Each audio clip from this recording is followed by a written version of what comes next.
I got nominated for the BET Awards in 2013, and there were people that were saying I didn't deserve it. Well, they were playing on the name. Yeah. Yes. It went over my head. They were playing on the name. They're playing on the name. Yes. Yeah.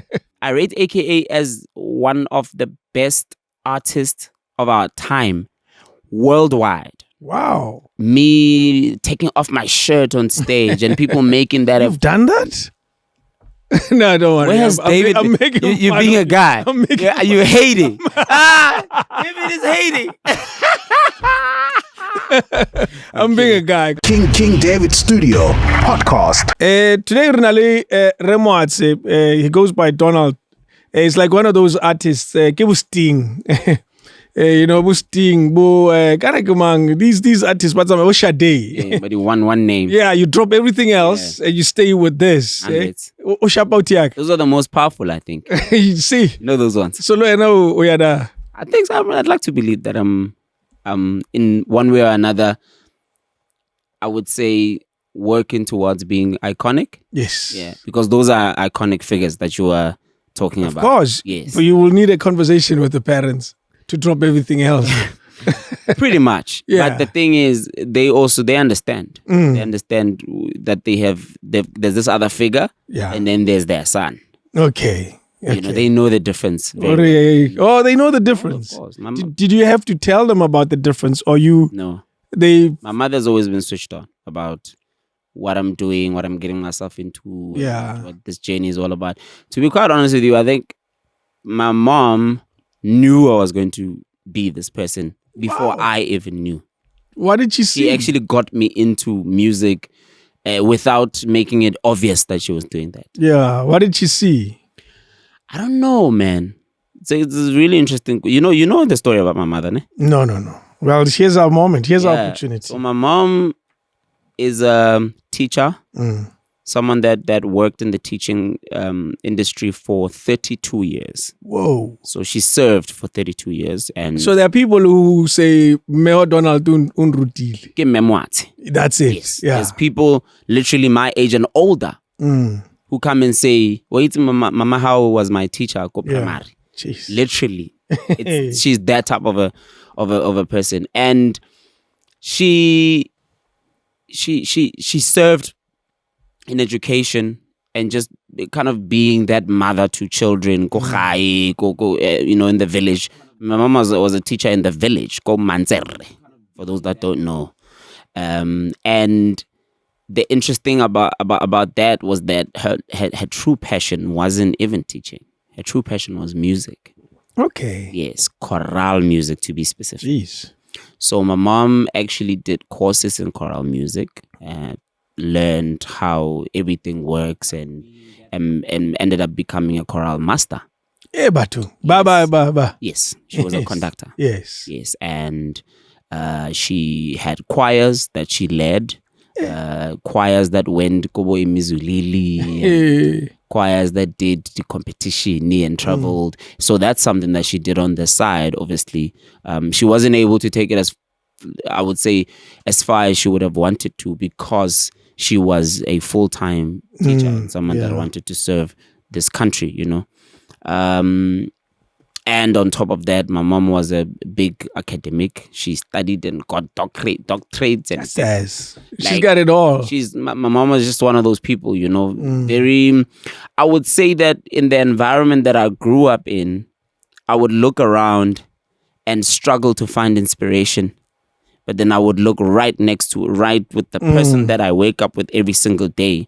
And that's all the inspiration that I got. I struggle to find a lot of the inspiration in the environment that I grew up in because, go high, man. Go difficult. There's there's certain expectations that, people have of kids growing up. People don't really think that someone can be big in anything and be massive or be known by the world or, the success. Like we really don't expect too much of ourselves. What is defined as success then in that space? I think for me, just being able to just be a local, someone that is respected locally. Barwaspan. Yeah, unalezaka, at least we are mining. Okay. But that's always been the thing. Because Rustenburg. so it's mostly good in mining, is able to pay bills, and that's it. That really is it, man. There isn't like that thing you can be, oh my gosh, you can be this big person and touch people from all over the world or the continent. So, but my mom was just different, man. Where do you think she found this? I don't know. Because she never had. Because you're talking about her as your inspiration. She must have found it somewhere else. Yeah, because she grew up in that environment. Yeah, but she was just different, man. Yeah, like that woman, without even her realizing it, made me realize that this world is the world is your oyster. Like, you could actually be anything you want to be. Like, I used to see her graduating, dog. Like, you need to understand, it's on good things, Joe. Graduating, like, it's not even a thing that people really push for. But mom was graduating, dog. How great is your relationship now with my mom? My mom's probably the most important human being in my life. I want us to call her, if you don't mind. We can do that. I've never done this before. We can do that. We can try to do that. Should I give you a number? No. Actually, you can use yours. We can hook it up with this. Okay, cool. Oh, yeah. Let me call her. Yeah, okay, cool. Let me start with her. The channel is up. Yeah. Sorry, excuse my burp. It's connected to Tascam Vele, so. Yes, it is. So the call will happen. Okay. You are connected. It's ringing. It's you. Hello, ma. Hello, mama. Lekay. Reteng. So mo podcasting, eh? So ke mo shooting ya podcast ke interview ne. Okay. So utlweletse ke nna le batho ba bang ba go utlwa. Dumela Moatshe le kae? Hello, le kae? Re teng wa le David Mashabela. David Mashabela. Ke le ngwana ga mo. Oh, Mashabela. No, ke David Mashabela mama. Iseng Mashabela wa comedy. No, wa comedy wa comedy matlhapa. Wena ga ona matlhapa ngwana. No, nna ke go ditse hantle ke a ke na matlhapa. Go ditse sentle ke. Yes. So no ke kupile Donald ra o founele because o bua ka wena mokio motho wa o seva. Ke a mo seva. When he used to look around for inspiration when he was growing up, he couldn't find it. Ko kraluku. And you were the inspiration. And now I'm asking question kere wena no we krea kae inspiration ya go bona life beyond kraluku le mantserre. Like ne ke mmolelela gore hape ne ke gola ne ke go bona o studisa o graduator ke ipotsa gore kante mme o nagana yang because different because nna ne ke bona ko ntle kwa ne ke sa di bone dio tseo wa bona ne ke se inspired go gae to be quite honest mara wena you gave me unkentse gore ke bone bophelo very different gore mo bophelong you can be anything o batlang. So David na batla go itse gore wena inspiration ya gago no e tsa kae. That's it. Oh, ba tla itse ne ke tsa kae. Wena a ke rena go ngwe re tsa gore na go wa tsalwa o tsalwa ka botho ba gago. O tsalwa ka botho ba gago and then wa lebella dilo tse leng gore o bona di ka go tswela mosola mona go nyetlang a kere. Go ka lebella le sekolo nna ga ke tsena sekolo ke sokotse, ne? Okay. Ke tsene sekolo ke sokola. Mme a ka bereka ko di-kitchen. Wa itse gore ke gopola ke nna mo hostele, ne? Ke nna ko hostela teng re ne re itshapota ne re sa ne re itshapota. O kry le gore sometimes ga gona dijo ke bopifela ke la bona. So dilo tse dintseng yalo wa itse di go ruta gore o nna botlhale o kgona go bona gore mare gore o kgona go tswelela pele o tshwanetse o itshware sentle o dire dilo tse di siameng wa e bona. So ke tsona dilo tse ebileng ka di a ntlhalefisa ka bona gore okay ke a bona gore batsadi ba ka ba gotse ba sokola and le nna ke tsene sekolo ke sokola so ke tshwanetse ke bona gore ke tswela wena wa change a situation. I change and ka change e be ga tshwanna ene go tshwanna yo a go bona gore nna ne ke dira dilo tse di pila donya ka go bolela ne ke dira dilo tse di pila ne ke rata music Tata. ka pelo ka yo yotlhe and then Le dance mama skira le bala dance kana mama o itse mama ke khipa le la tsa bana ba tsena go ntlong go ba ke banna mo strateng dance group ne ba dance le go la utlele le di dancer tse di tona thata was when you were just born in the wrong part of the world. Yes. You could have done more bigger things. Hey, mama o tshweletse go plekeng tse di wrong then. Ran ha nke benne ke go letse ka go jobe ke ka go. Ha nke be ke le khakala mo senna. Hape ne ke mmolela le ka di-choir tsa gago gore wena kana sele wa isa di-choir wa travel ka di-choir yeah and a ke re go sekolong ke a ne ke opedisa ke winner go re bile ne ba ntshaba ga go tsena choir ka ba go balla ga go tsamaya le nngwe a ke and then ke khona go opedisa di-choir tse di adult choirs what ke re travel area wa Witbank re ya kae so mama ne ke mmolela gore the interesting thing ke gore azanga wa mpolela gore ke be musician wena you instead what you did no nkisa go di-choiring go gore ke opele di-choir tsa gago ke ithute do re mi fa sol la ti do and then ka fitlhelele gore wena le soprano khono yo opela ke khona everything bana so ka mo encourage gore wa itse gore ke wena sentle line ha ke music fan na mpolela ka di bolo di o mamare ke sa utlwisisi but music yona sele ke tlogantse ke morakere wa itse gore ke go sele morago ke talent ya gago tlo tswela pele. Yeah, that's it. And because he was born and if it was in a different family, the talent probably would not have been spotted because you were already in love with music. Yes. So it was easy for Ubone talent ya gai. Maybe even ke le ko family ngwe ne ba ka se bone. Yes. Wa itse re wa itse re ntse go go bolelle nna ka mo khokitse music ya teng go re ka motho a ira mistake fela slight mistake se go motlile khale ke mo motlile khale no that one is not correct re bakanya that's why is a pause gore Donald o fitlhile aba Donald ga se pause wa utla Donald ha sa pitcha wira umutlile una le vai nyana mara itse go kralbuku una le vai nyana ke morutile gore not ha for CV papa no e betsa ka mkhweleng ka teng kana ba bitsa go tlaila go ke go tlaila ka tswa go senya ke go tlaila wa senya ke wa tlaila na ke tlaila yong wena yeah no ma ke le mo khamme absolutely ke le mo khamme and you probably very proud of what he's managed to achieve now. What is when you look at your son, because I'm not lucky. I don't have children yet, and I always wonder when a son has done so well. When you look at them, what do you say to yourself as Motswadi o Motsetsing? What do you see? What do you say to him? Sure, wa itse ke feel proud ya.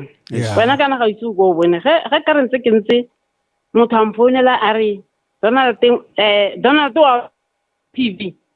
La ga nka tswa ke le busy yang ke siana ka lebelo gore change channel immediately.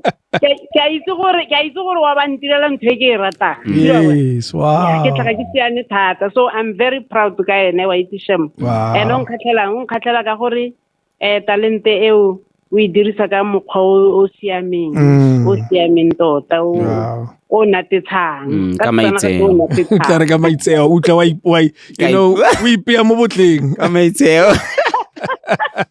ya berna rutilwe maitseo thata no ma ke leboga me. I wish I could talk to you and ena tsamai mariska celebrity ke ena ke thank you very much man.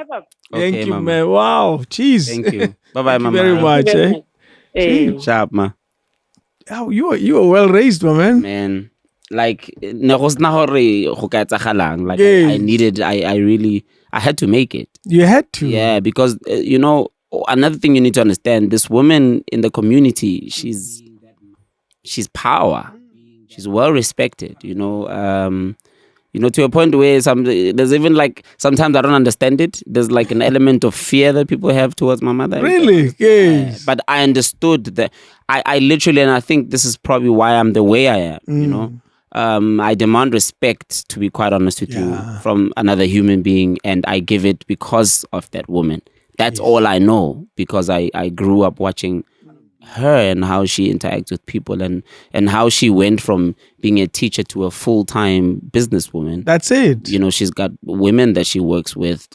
She's got, it's actually mostly women. What does she sell? What is her line of business? She sells a lot of things, actually. Yeah. So she's one of the I think I won't say the name of the company here, but she works for a very big company, national. Okay. And they sell a lot of things, and she's one of the managers, and that's she's amazing. A team. From a teacher to all of this, eh? Yeah. That's incredible. And that's what's kept us going, to be quite honest.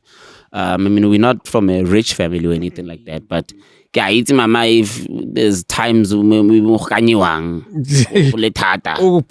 know old lady mama, hey man, and I know she's gonna make a plan. Yes, because she really, I really would always say that for me, man, she literally is the center of everything that I've done, and that's why I've made sure over the years of my career, anything that was a really big moment or a big event or anything that was gonna be, I would say, groundbreaking or would be, career defining. She would be there physically. I made sure.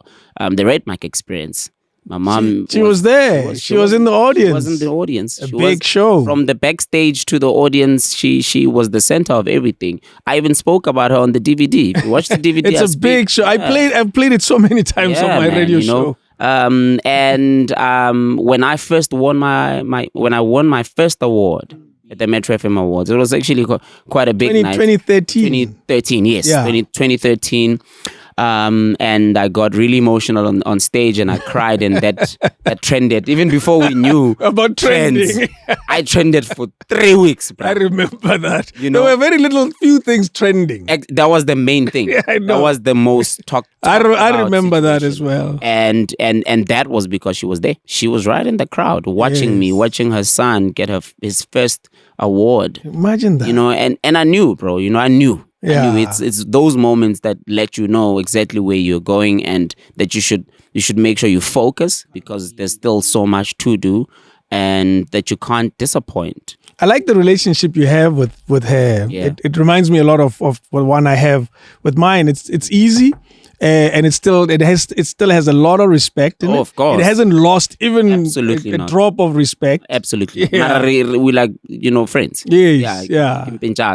That's actually, when I'm with my mom, dog, all we ever really do is laugh and just like, she's the most bubbly person, but demand respect at the same time. Yeah. And when we have our serious conversations, all I can do is just listen, really. Yeah. Because she's got so much wisdom. Yeah. Has she ever asked about marriage?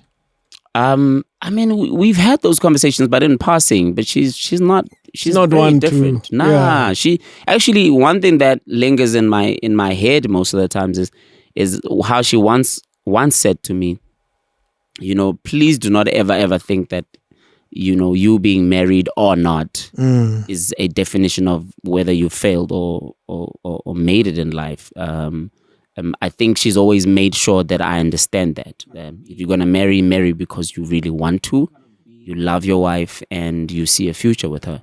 But there is no pressure.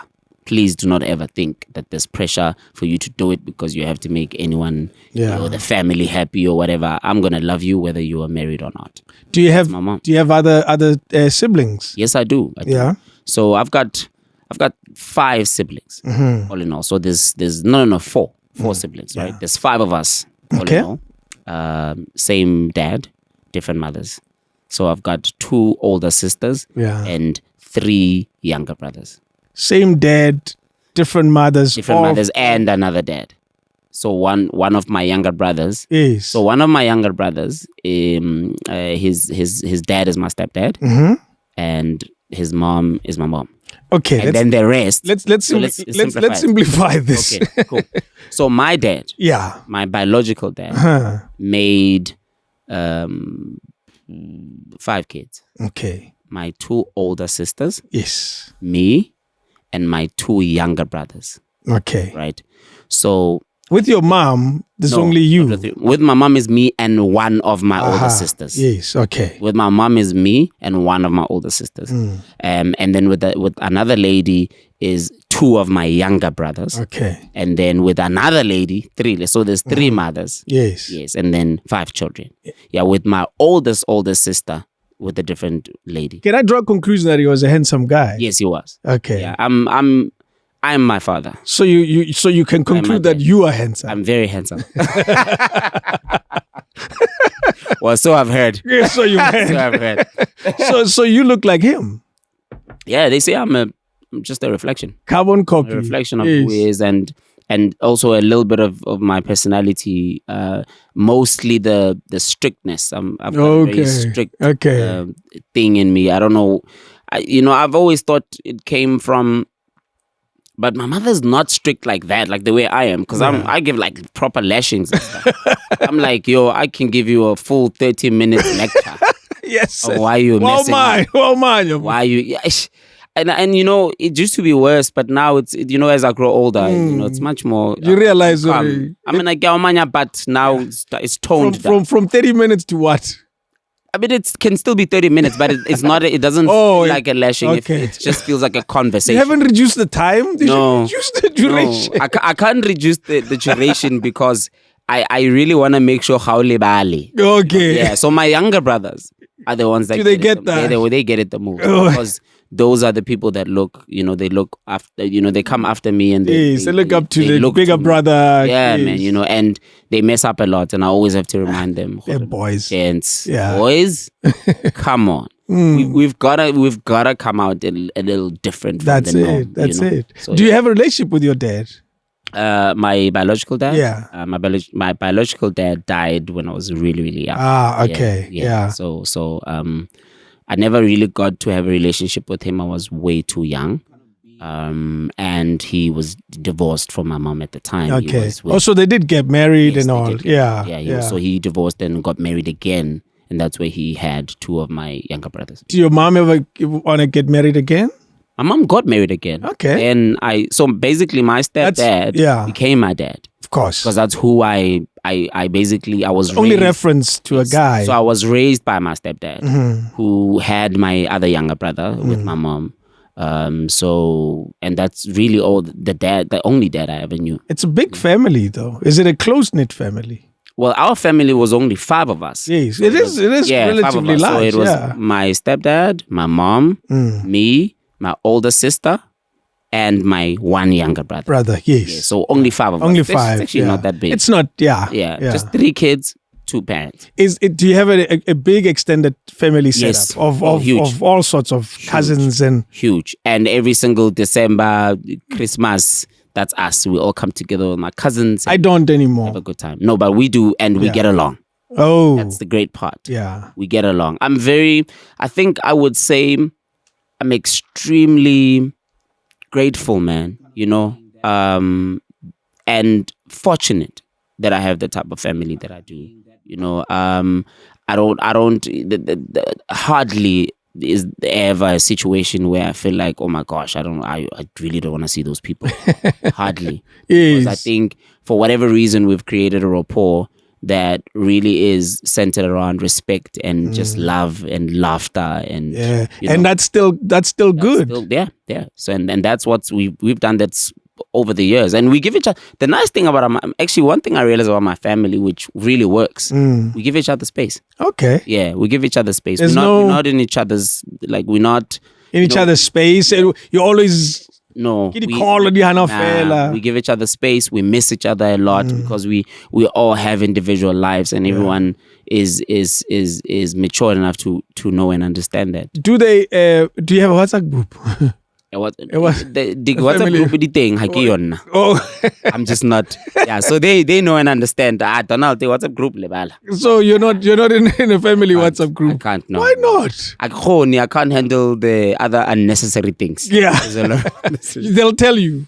they let me know. No, they do let me know. They tell me, Donald, this is what's happening. This is what we want to do, and if I'm available, I show up. And so you don't want to be part of the organizing. You want to be there. Tell me just let me know what needs to happen. Or how much do we need to make any? Do we donate? How much? Okay, sharp. Yeah, man. But everyone understands. I think also the great thing about having a family like that is that everyone understands how different we all are. And everyone knows the type of person I am, that I love my space and that I don't always want to be part of the noise. Yeah. Let's go back to Kraluk. What type of environment is it? Because you refer to it Komachaying. You say that fairly often. Yeah. Describe it to us so we understand exactly what you're referring to, where you grew up. I think Kraluk started as one of those Machaying Ale where there was one house there, another one there, another one there, another one there, and then it like proper. It's Lalin, as they say. Yes. Yeah. But I think it developed into something much bigger. There's way more people now living the closer spaces now. There's no longer houses far apart. Exactly. Yeah. People have built houses now, and even people who can build much bigger houses. They've done that. So it's developed from what it used to be when I was growing up in Machaying straight. Running water. We've always had running water. Yes. We didn't have. So let me tell you an interesting story, right? Yeah.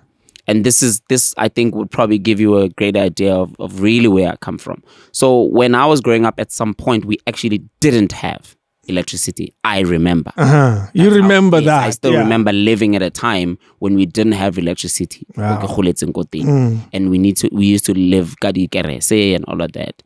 And you will not believe who introduced electricity in my village. Tell me about it. My stepdad. What? So my stepdad was that guy who introduced electricity and developed that part of it, and the connection need. Yes, all of that. He's the one that brought that, and then we started selling the coupon. So we became that home where 100%. So I became that dude. That dude, that's the guy with power. And I think that's where I also had this element of, man, Reshapo, man, go high. Yes. Things are not that bad. Reshapo, electricity. Man, electricity. Ke rona re introduce it. So, wow, man. And just that sense of feeling like you are important, man. Because I think also that lacks a lot in those environments where kids don't grow up thinking they're important. And that's why they sell themselves short as life continues. Yeah. I've never had that problem because I've always had very powerful figures in my home. That's true. My stepdad was a really powerful figure. My mom, man, of course, legend. Yes. Yeah. So tell me the influence your dad has had on you. My stepdad? Yeah. When you think of him, what type of energy do you get inside of yourself? I'll tell you this. My dad was no saint. Yeah. He had his faults, and we had a time in our lives. I'm not going to get too much into detail. But we had our time in our lives where it was really rough. Yeah. Where the relationship between him and us wasn't that great. There were a lot of mistakes made during that time. But the beautiful thing about it is that we did find a way to fix and mend. Yeah. And I think I learned so much about forgiveness, man, through my family and the experiences that we went through, and my mom, to be quite honest with you, if it wasn't my mom, dude, I don't think our family would have made it through those challenges. They were really, really hectic. Was she the voice of reason in all of that? She was the voice of reason. Yeah. She's the reason. She taught us a lot about forgiveness, because if it wasn't for that, we would have hated him. Yeah. So that's the type of, I would say, experience I had. But he was a great man, man. He was someone that was always about, reaching for the stars. He always wanted to be the best. He always wanted everyone to know him as that guy who's the best and whatever it is that he does. And I learned that from him. And yeah, that's you must, I guess the big memory is you are the best. You brought power to Kraluk. Yeah. You are the best, man. You don't need to do more. Somebody needed Brought to tell him electricity. that. You brought electricity. Yeah, no. He was just another type of guy, bro. Jeez. Like, can I tell you a funny story? My dad. Oh my gosh, my dad was too much. He was like a bit of a character. Yeah. When I became Donald, or I deserve. The musician. Donald, I Yes, deserve. or I deserve. Yeah. Specifically, I'll tell you why I say that. 2012, 11. Yes, 2012, 11 Yeah. into 13. Yeah. I don't remember exactly what year it was, but this dude decided one day he's going to call Motsweding FM. Okay. You see where this is? Keep going. I can already see, but keep going. He called the radio station. They answered and he said, okay, dumelang bagaetsho le kae Motsweding FM, ke nna AB Moatshe. Ne ke batla go le botsa potso. I wanted to ask you guys a question. Do you guys know whose father I am? Do you know who I am? It was one of those moments. Like, it's gore nna ke nna papa mang. I love him. He's the man. Like, yo, this guy. But no, Papa Hariti, kwena Papa Hamang, ke nna Papa Donald, I deserve. So you guys must know who you are talking to. Dude, yeah, and that was the thing with him. No, not even a little bit. Yeah.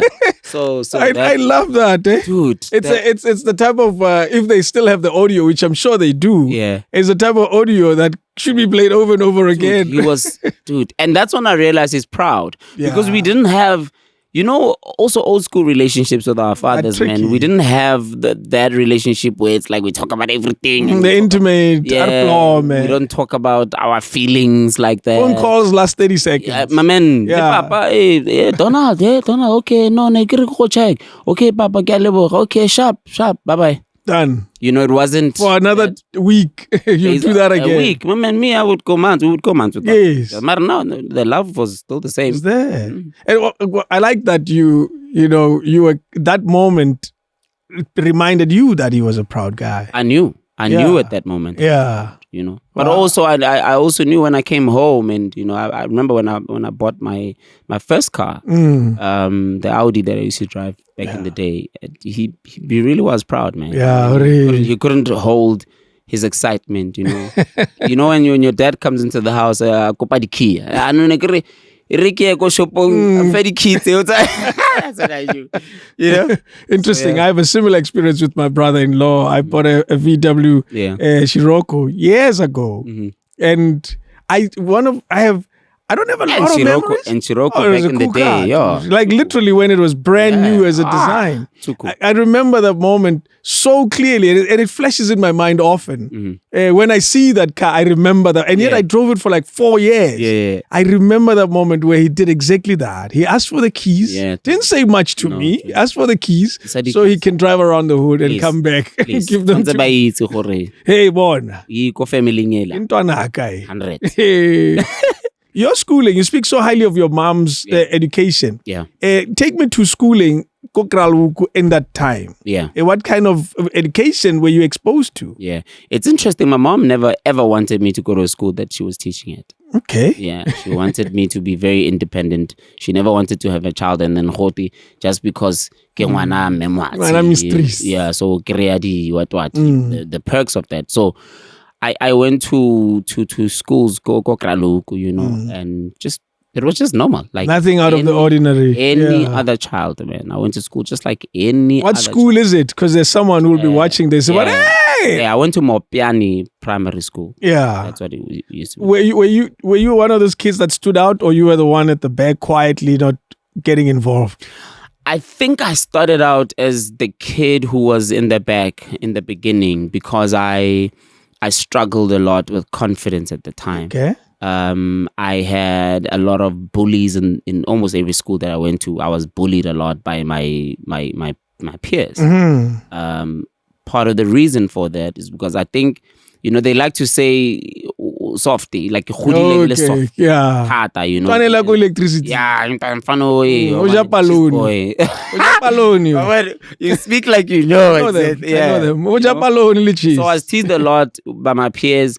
I struggled making friends. I think the one friend that I could recognize was my neighbor, the guy that, I kind of grew up with. He was next door. So we ended up becoming friends. We played together. Yeah. But everyone else, man, just always kind of had a really, I would say, harsh way of dealing with me. And that kind of killed my confidence a lot. My confidence started changing when I started picking up and realizing that I was actually an A student. Yeah. Academically, you're doing well. Academically, I was smart. I used to literally come number one every class. Every single class, every grade, I was the top. I was a top student. So that was the moment. So that's when it happened every year. That's when I realized, because obviously the teachers also start treating you differently. Because you are one of the smart kids in the school, the principal, and you get in person. They know you. Yeah, you are known. You are becoming a known type of student in the school, and the more known you become, the more you are treated well, the more the boys hate you. Of course, exactly. But they don't bother you. No, but they don't like you. Well, do they continue? They do bother you. To bother you. Kids in primary are very mean. Hectic. They're mean. Hectic. I went through all of that. I really did. And what made things worse was when I started singing. Yeah. When I actually started singing and coming out as this kid in the school that knows how to sing, that made things worse. I really started. You were number one in class and you could sing. And I could sing. Yeah. Not good. That's too much. Not like this guy. He's taking all the girls. If it was me also, talk. Linda, if I was watching from here, I was like, I would say, too much. Man, relax, But I was that guy, man, and I got bullied a lot to a point where some of them even got physical. Some of them wanted to beat me up. Yeah. Jeez. I went through that. And that, man, I honestly believe that those experiences really defined me. Yeah. They really did, because they made me dig deep within myself and try to understand a little bit more about who I am. Just pay a little bit more attention on the self and on the inside. What did you find? Actually, music was taught me how to do that, because when you're a child, all you know how to do is obviously you do the chores and then you leave and I did all of those things, by the way. Of course, yeah. But it was also coupled with times where I didn't want to see anyone and I wanted to be in my room. And that's where the music came in, because we always had a little music system. My mom bought me one very early on, where I could play the cassette and all of that. And it was back then, the cassette. And me literally locking myself which my mom never used to like me locking myself in the room. But I used to lock myself in the room and sing the whole day, not ever go out. And who were you listening to at the time? A lot, man. Luther Vandross. Okay. A bit of Michael Jackson. Boyz II Men. Of course. Boyz II Men, I would say, have possibly been the most influential in my music. So you can sing a lot of the Boyz II Men songs, word for word, almost all of them. Yeah. Almost all of them.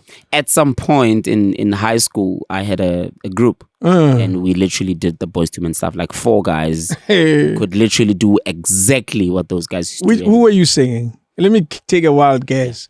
Wanye Morris. He had wavy. He has wavy notes. Sean Stockman. Okay. I was the Sean Stockman. You were the skinny guy. I was the skinny guy with the really soft, sultry voice. Yeah, that's who I became. I mean, I used to be able to. Because what happens when you're starting out with this music thing, you become a chameleon. You can you can sing everyone. Yeah. I could sing everyone on Boyz II Men.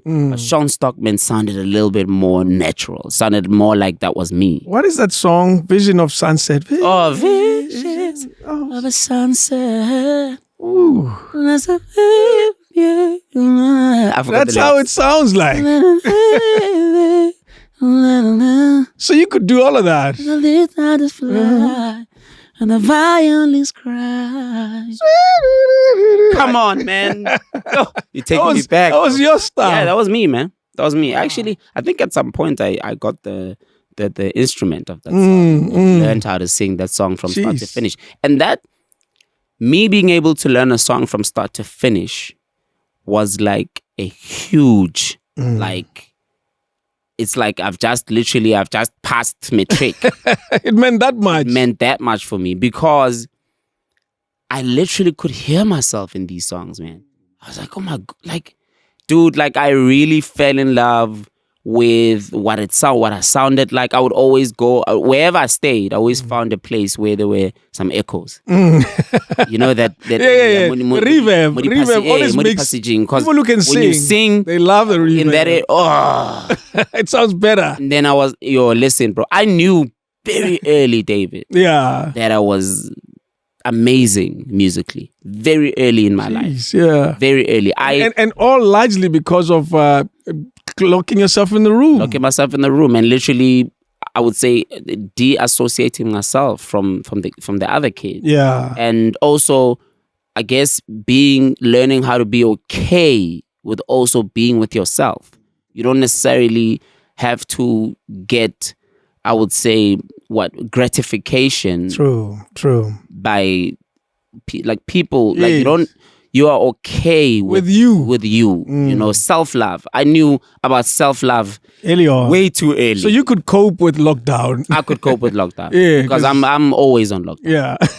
Listen to that. I'm always on lockdown. The only thing that really got me to be a people's person is the entertainment industry. Yeah. Because that forces you to be that. Yes. But I've naturally always been okay with being with myself, and that's how I even found my love for TV, you know. Actually, believe it or not, David, I was speaking English and because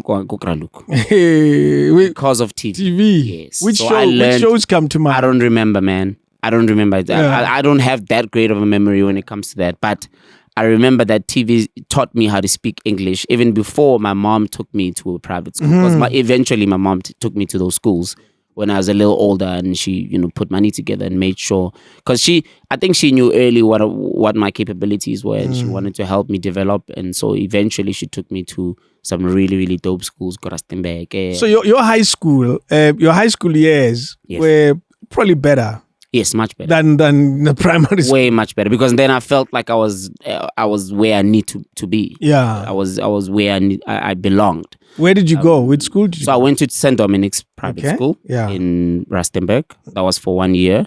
And then they moved me from that school because I had some issues with being bullied by kids.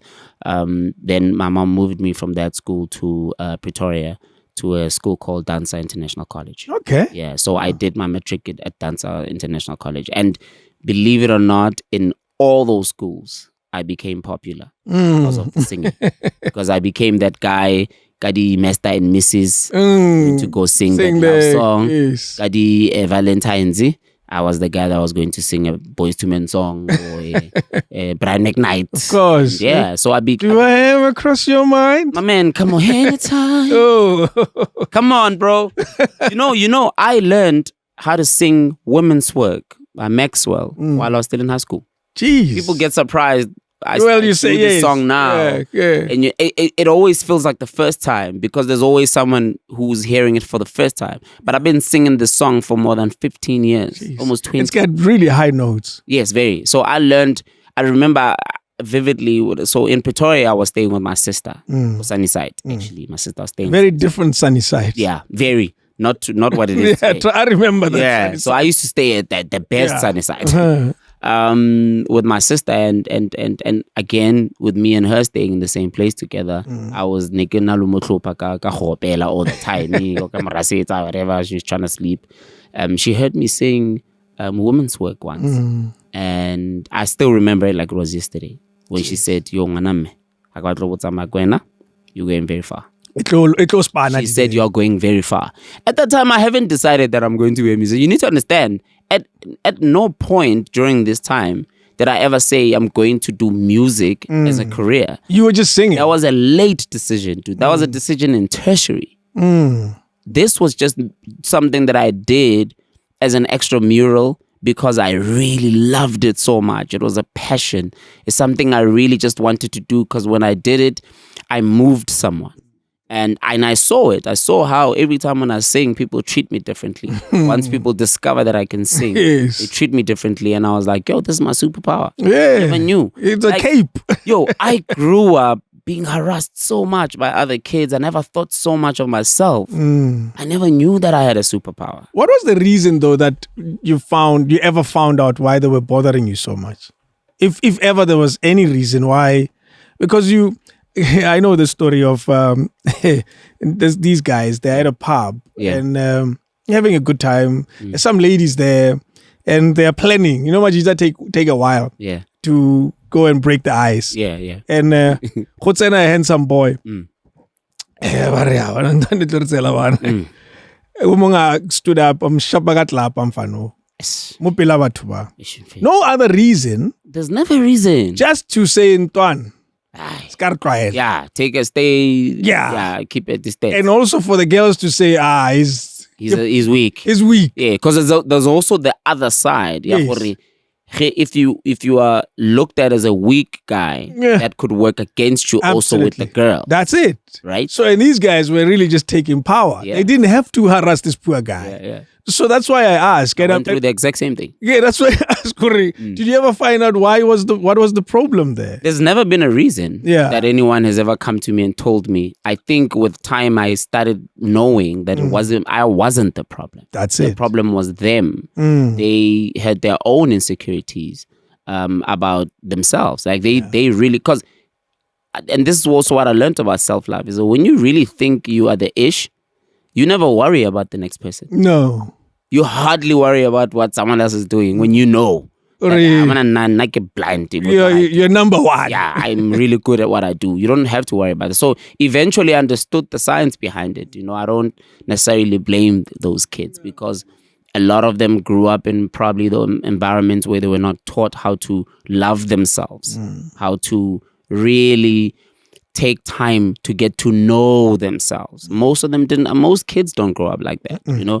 And I think it's not necessarily that my mom was deliberately trying to make me different. I think I just was always just different. Yeah. And with my challenges, the challenges that I was dealing with actually shaped me to become the guy that I am today. So there's good that came out of it. Yes, there is. A lot of good. Yeah, a lot. I think even just simple thing, right? Very simple, stupid something. Even the fact that when I came into the industry, I would get a lot of hate from Majida for singing the way I do. But I would get a lot of love from the ladies. So I already knew that dynamic because I've been going through it. It was familiar. My whole life. It was familiar. I always knew it. It was just now at a different level. Now it's national. And it's a wider audience. Now it's a much wider audience. But I've always been ready to take the criticism, to take the hate. Because it's something that has happened throughout my life. Yeah. You understand what I mean? Me taking off my shirt on stage and people making that. You've done that? No, don't worry. Where's David? I'm making you're being a guy. You're hating. David is hating. I'm being a guy because I've never taken my shirt off anywhere. Unless in your own bedroom. Of course, in the shower. So you've done that on stage? Yeah, I used to do that. I did that for years, bro. And I would obviously get a lot of hate. And I mean, some people would like literally convince themselves that they hate me for that. Imagine, dog. Why do you hate a guy? I like how you phrase it. They would convince them. Yeah, dog. Yeah, because most of them wasn't really real hate. Yeah. Like, I've always looked beyond what people say. It doesn't. Come on, for what? And you haven't done anything to anyone. You just hurt sing. Anyone. You just sing. Dog, I don't bother anyone. You just sing and take off your shirt. That's all. And go home. And that's the type of like also bullying that I get on social media that I've had to get used to too. It's the same thing. Do you ever get used to it, the bullying on social media? I got used to it. Yeah. Early. Because I was getting bullied even at a time when I literally had the biggest songs in the industry. When I had 3 hits at the same time, I was still getting Denial, Over the Moon, and I Deserve. There was same a time. There was same a album. time. Yeah, same album, same year even. Because they all came out in the same. Well, the one came out just before, but it became popular in that year, in 2012. Denial came in June. Over the Moon came in October, November. They literally, I had 3 of the most biggest songs of that year. Yes. But I was still getting hate. There were still people who, I mean, obviously I wasn't a white one. Never met anymore. you. Yeah. But they still had a problem with me. I got nominated for the BET Awards in 2013. And there were people that were saying I didn't deserve it. Well, they were playing on the name. Yeah. Yes. It went over my head. They were playing on the name. They're playing on the name. Yes. Yeah. Wow. Yeah. Take me to Donald in high school. What type of dreams was he? Because music wasn't the dream. So No, what it dream? What type of life were you seeing for yourself? Soccer. I'm not gonna lie. High school. Were you any good? What? Well, I have to check. Even your mom spoke of your soccer ambitions. Yeah. So I have to check because I played soccer, but I sucked, and I played a lot of it. Are you serious? I was terrible, but I played a lot of soccer. You played a lot. Because kids, that's what we did. Yeah. Yes. So soccer became, I would say, that other dream that actually, that's the one dream I thought that I was going to make happen, because it was moving. Like literally, it was moving to the right direction. Okay. I could see where I'm going. I mean, I when I really realized that it was serious was when I got to Pretoria. I trialed at Arcadia Shepherds, and back in that time, Arcadia Shepherds was one of the biggest development of soccer in Pretoria, in that area, in the Pretoria area. I think I even know where they are. Next to Louis Pasture, is it there? Exactly. Yes, right there. Caledonian Stadium. Yeah. I know it well. That's where I used to play. We knew that as kids, Kuma Melody, that that's the next level from playing Kokasi is to go to Arcadia. 100%. Yeah. So I played Arcadia Shepherds, and I got to then play with some of the best for some of the best kids of my age. Yeah. In actually not even just in Pretoria, in Gauteng, the whole Gauteng. Yeah. Because when I played Arcadia Shepherds, we played against Tuks. We played against Super Sports. We played against Chiefs. And you were kids. Yeah. So I played, and I used to see myself playing against guys wearing a Chiefs kit, and I would think, okay, well, that means this thing can happen. Yeah. Like really, like that's when I realized, this thing can happen. I'm actually that good that I'm playing in a league with guys that are, and you will not believe some of the names I actually played with back in the time. Give me a name. Give me one or two. Bongani Khumalo. What? Where did Bongani Khumalo end up?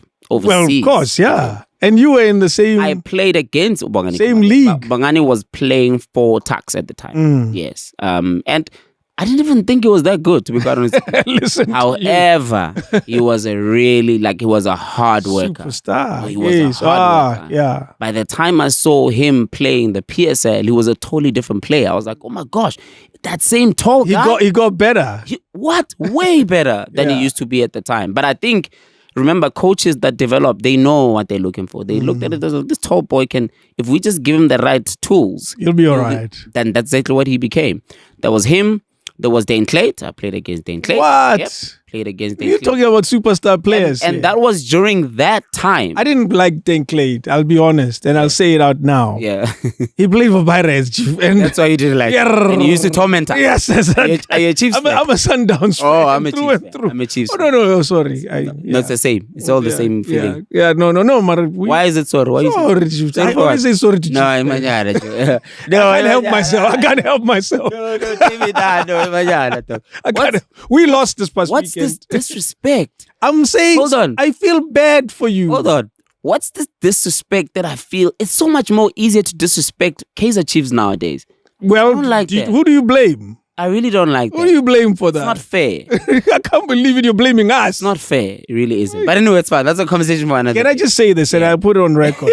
I respect Kaizer Chiefs probably more than any other team in the country, including mine, for no other reason than the history, man. The ability to put something like that together during apartheid days, and make it an empire, from zero, my man, from absolutely nothing. I mean, Kaizer Chiefs in terms of branding is still the biggest brand. Dude, imagine you can't even. We haven't even played that like as good as Sundowns in 6 years or longer, but you still mention it as the biggest teams in the country. Yeah. So that's why I'll always respect the legacy of Kaizer Chiefs, and I'll always speak highly of it. I've spoken to one of the among the lady from Kaizer Chiefs, Jessica. Yeah, I've spoken to Jessica. I was so excited. Like, she's I was so excited. Like she's from Sundowns. Yeah. So I get excited by the team. I love it. I've also even gotten closer to the family. Like I've gotten closer to Bobby. You listen to that. I've had time to chill with Kaizer. We train together. The closest I've been is to the gate. I've been to the gate at Naturen. I've taken a video there. Yeah. A very wrong video. I was saying Tsogang. Speed that show.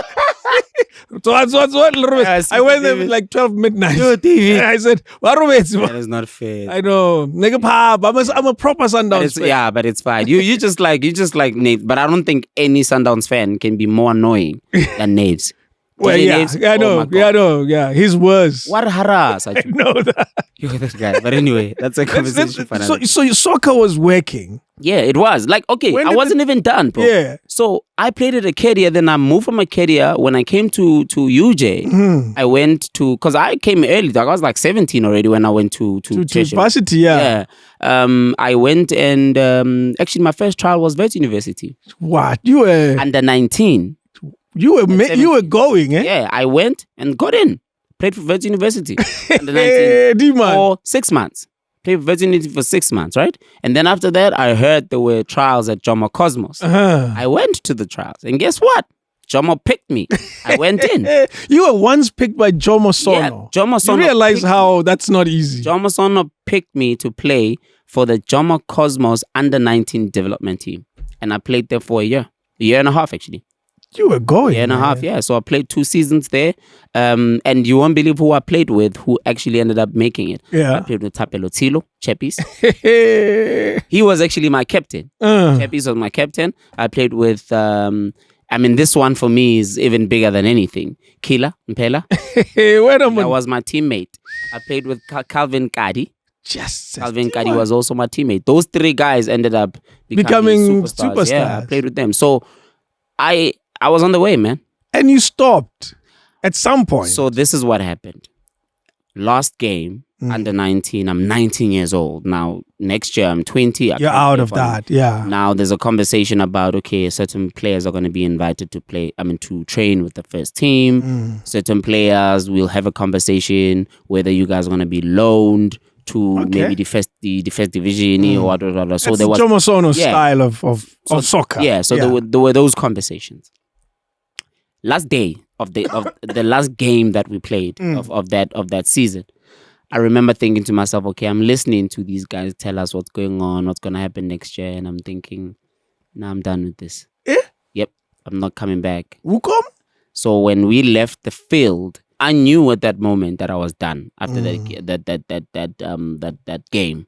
And I started getting emotional. I still remember very well. All the guys went into the academy, into the building, right? The Huilo Jiwa after the game.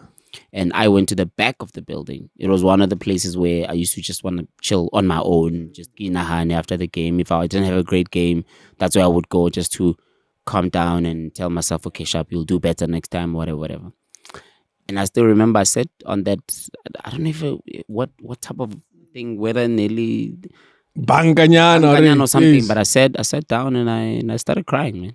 Yeah, I cried for almost 15-20 minutes in there. What for what? Because I knew that soccer will not be this thing that I've been dreaming of. Like, I'm not taking soccer as a career. This is the end. But what? Because remember, all these years I've played thinking to myself, there's no way I'm going all the way through. I'm going to PSL. Yes. I'm going to be a professional soccer player. That's why I ended up at Cosmos. Because that was the dream. However, because of the music journey was also continuing. Don't get it twisted. There was noise on the side. As I was playing, I was also still singing. UJ, I was still singing, and that was going well. Concurrently, all at the same time, One weekend I'd be singing, playing the game, and then one weekend I'd be traveling Opa Sitela with the group COB, which was Neluko's Gala. We had like our little joy celebration. Jeez, okay. UJ, and I used to be part of that. Used to travel, used to sing, and I was a star of the group, and then I met Malica. When I met Malica, I knew that this is what I'm going to do for a living. Wait 1 minute. Yes. I want to go back to the moment when you knew that soccer was no longer going to be. Yes. I want to know what was going in your head, because it's such an important part of the story. So I had one question for myself. Soccer, music. Which one is your calling? You know you love both of them. You're good at both of them. but which one is your calling? Yeah. It's very obvious for me. I knew because every single time when I grab a mic and people hear my voice, it felt like I was in heaven. It literally felt like there's something that's moving in the room. Jeez. I don't know if you've ever done anything and felt like that. Trust me, bro. That has always felt like a serious superpower. Yeah. With soccer, I always felt like I was working hard. Like, yay, Oh, that's dog. you had Like, to put in more effort. I have to. Yeah. Like, and I was a hard worker because I wasn't the most skillful player. So I needed to bring other things to the table. So I was a real hard worker.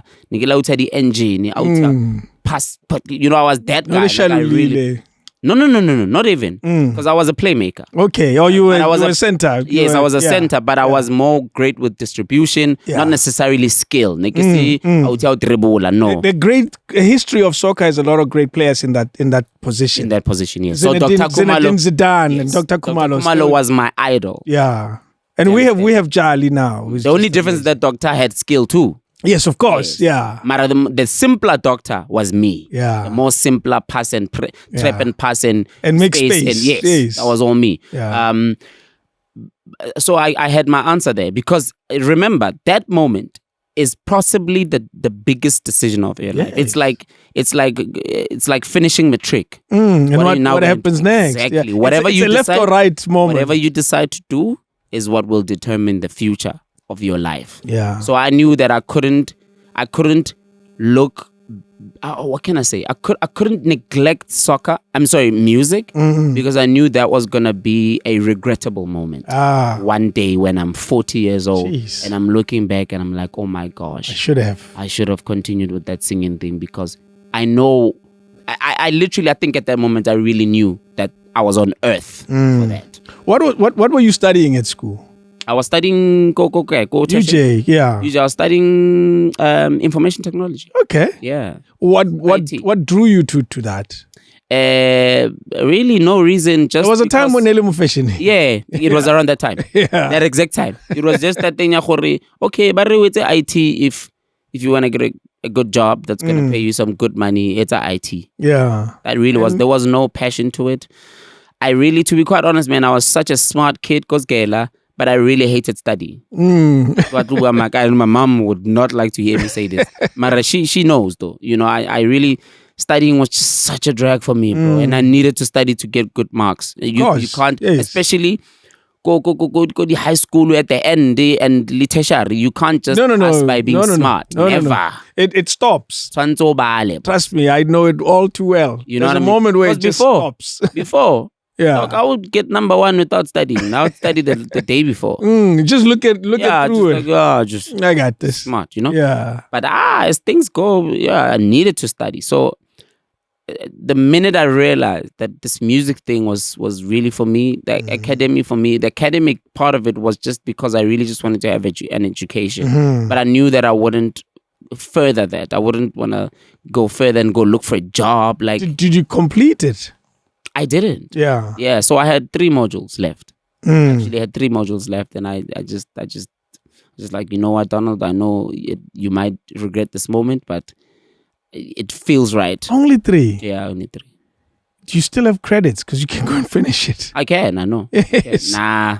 I made a decision, bro. Grand, yeah. No, I made a decision, and I was like, I'm gonna stick to the decision. And I made the right decision for myself. Were you a typical Bram kid, like all over the place? Not typical, but I was in Bram. Yes, you were. That was your. I stayed in Bram also. You know, I remember the first year I came to Joburg. Actually, I fell in love with a girl by the name of Lebo, and I actually never made any friends in my first year because she became my friend. And we had this relationship where we were inseparable, literally. And that was my first dose of Ngai Bitsang, Fat and Set. Yes, if you want to call did it. Fat and Set very early. And I knew after that relationship that Fat and Set would never, ever be my thing. I knew after that. A whole 12 months of that felt like 15 years.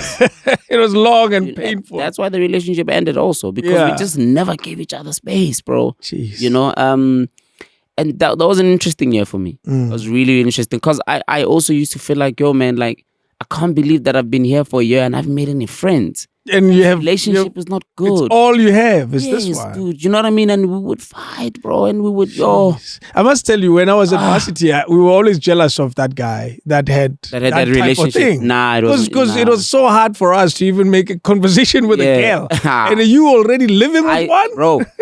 Not because I was living with one, because the parents know. No, of course. So what happened parents don't know that stuff. stuff. So what happened was, I got a place to stay at that flat, and she got the place to stay at that exact same. We met at our flat, basically. How about So she had her own room, I had my own room. But we ended up just staying in one. Whichever one we decide to stay. Yeah. For a whole 12 months, bro.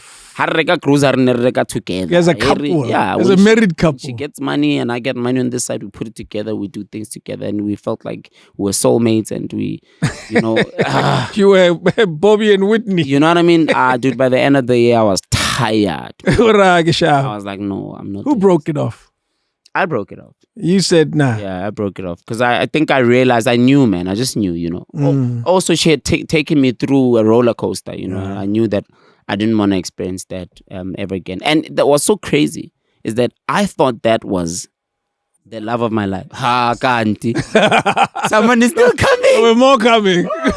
No, not more. One. Oh, hell. One person came. Yeah. Her, you know Yeah, what I'm talking about. Yeah. We've spoken about this many times. I know your problem. You know my problem.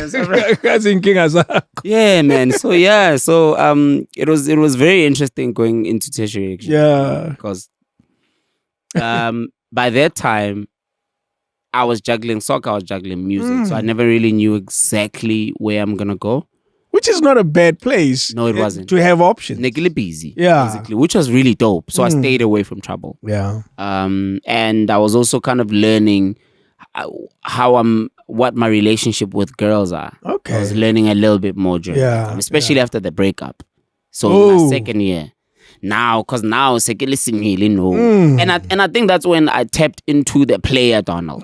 You know, the one who doesn't put their emotions into the relationship. Yeah, he doesn't. He's a non-committer. The one who doesn't want to commit.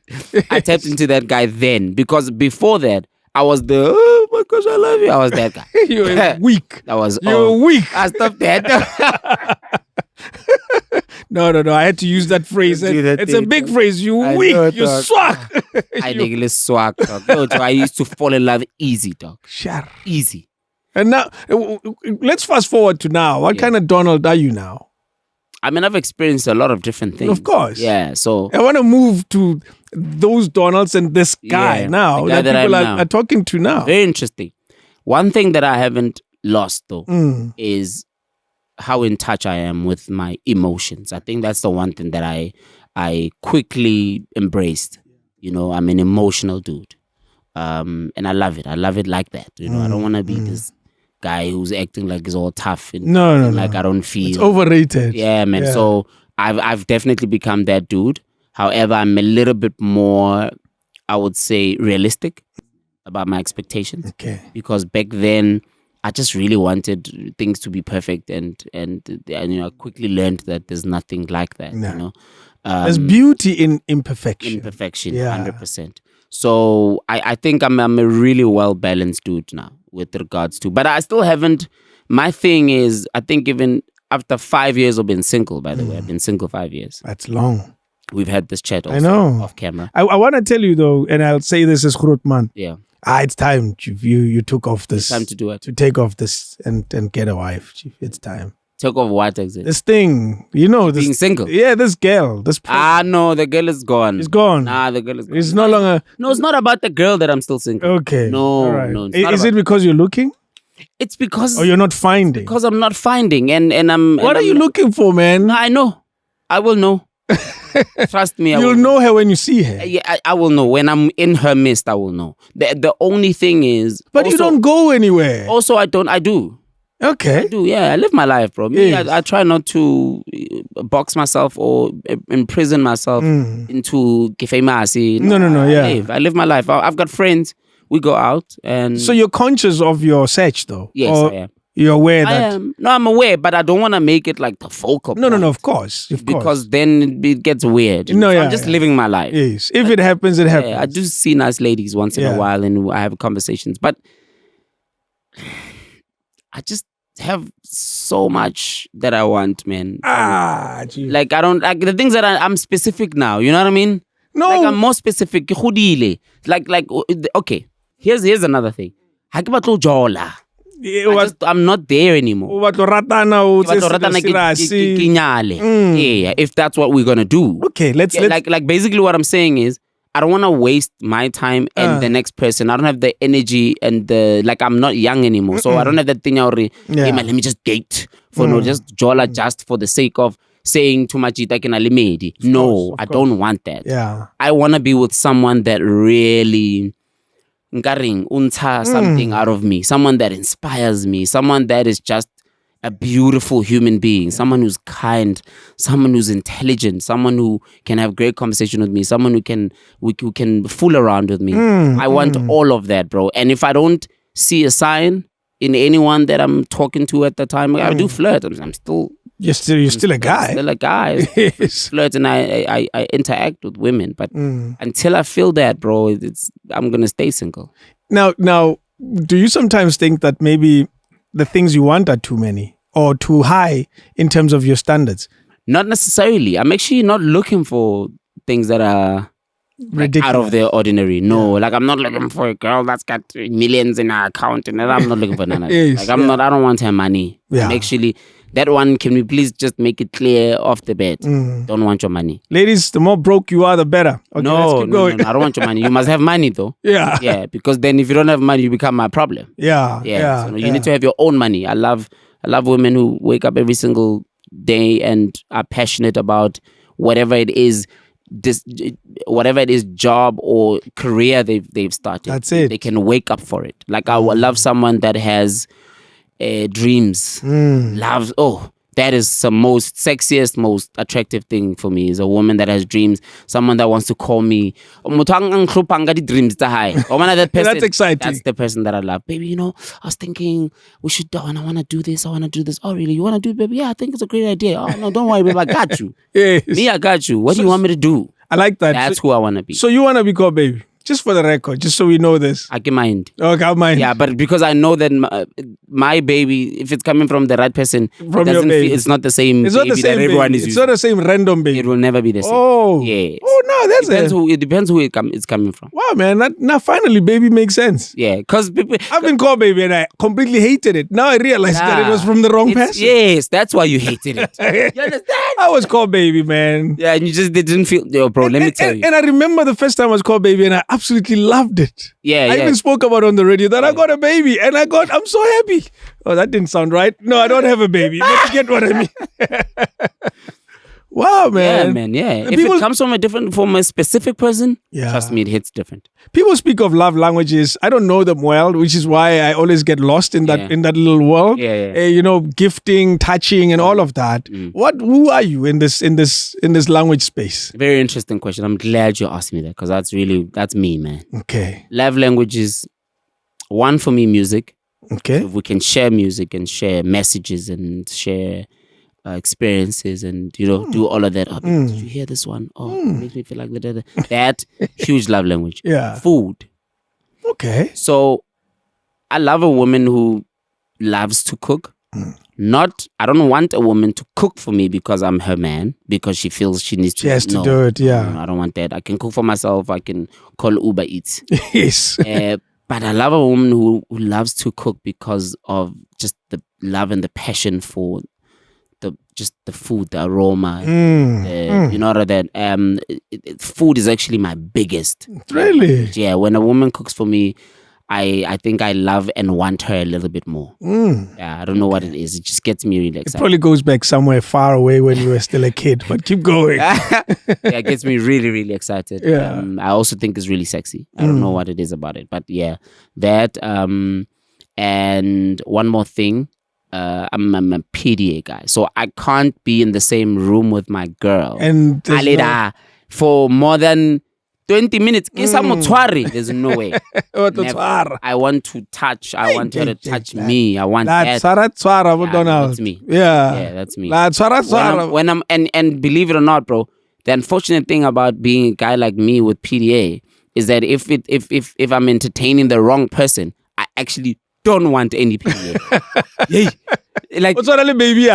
so they would think that I'm actually against PDA. Give a cold. I don't want that. Yo, don't touch me. What are you doing? You're the wrong person. Oh, hell. So you can't even hide it. No, I can't hide it. Clearly, that's I can't hide it. You know what, ne?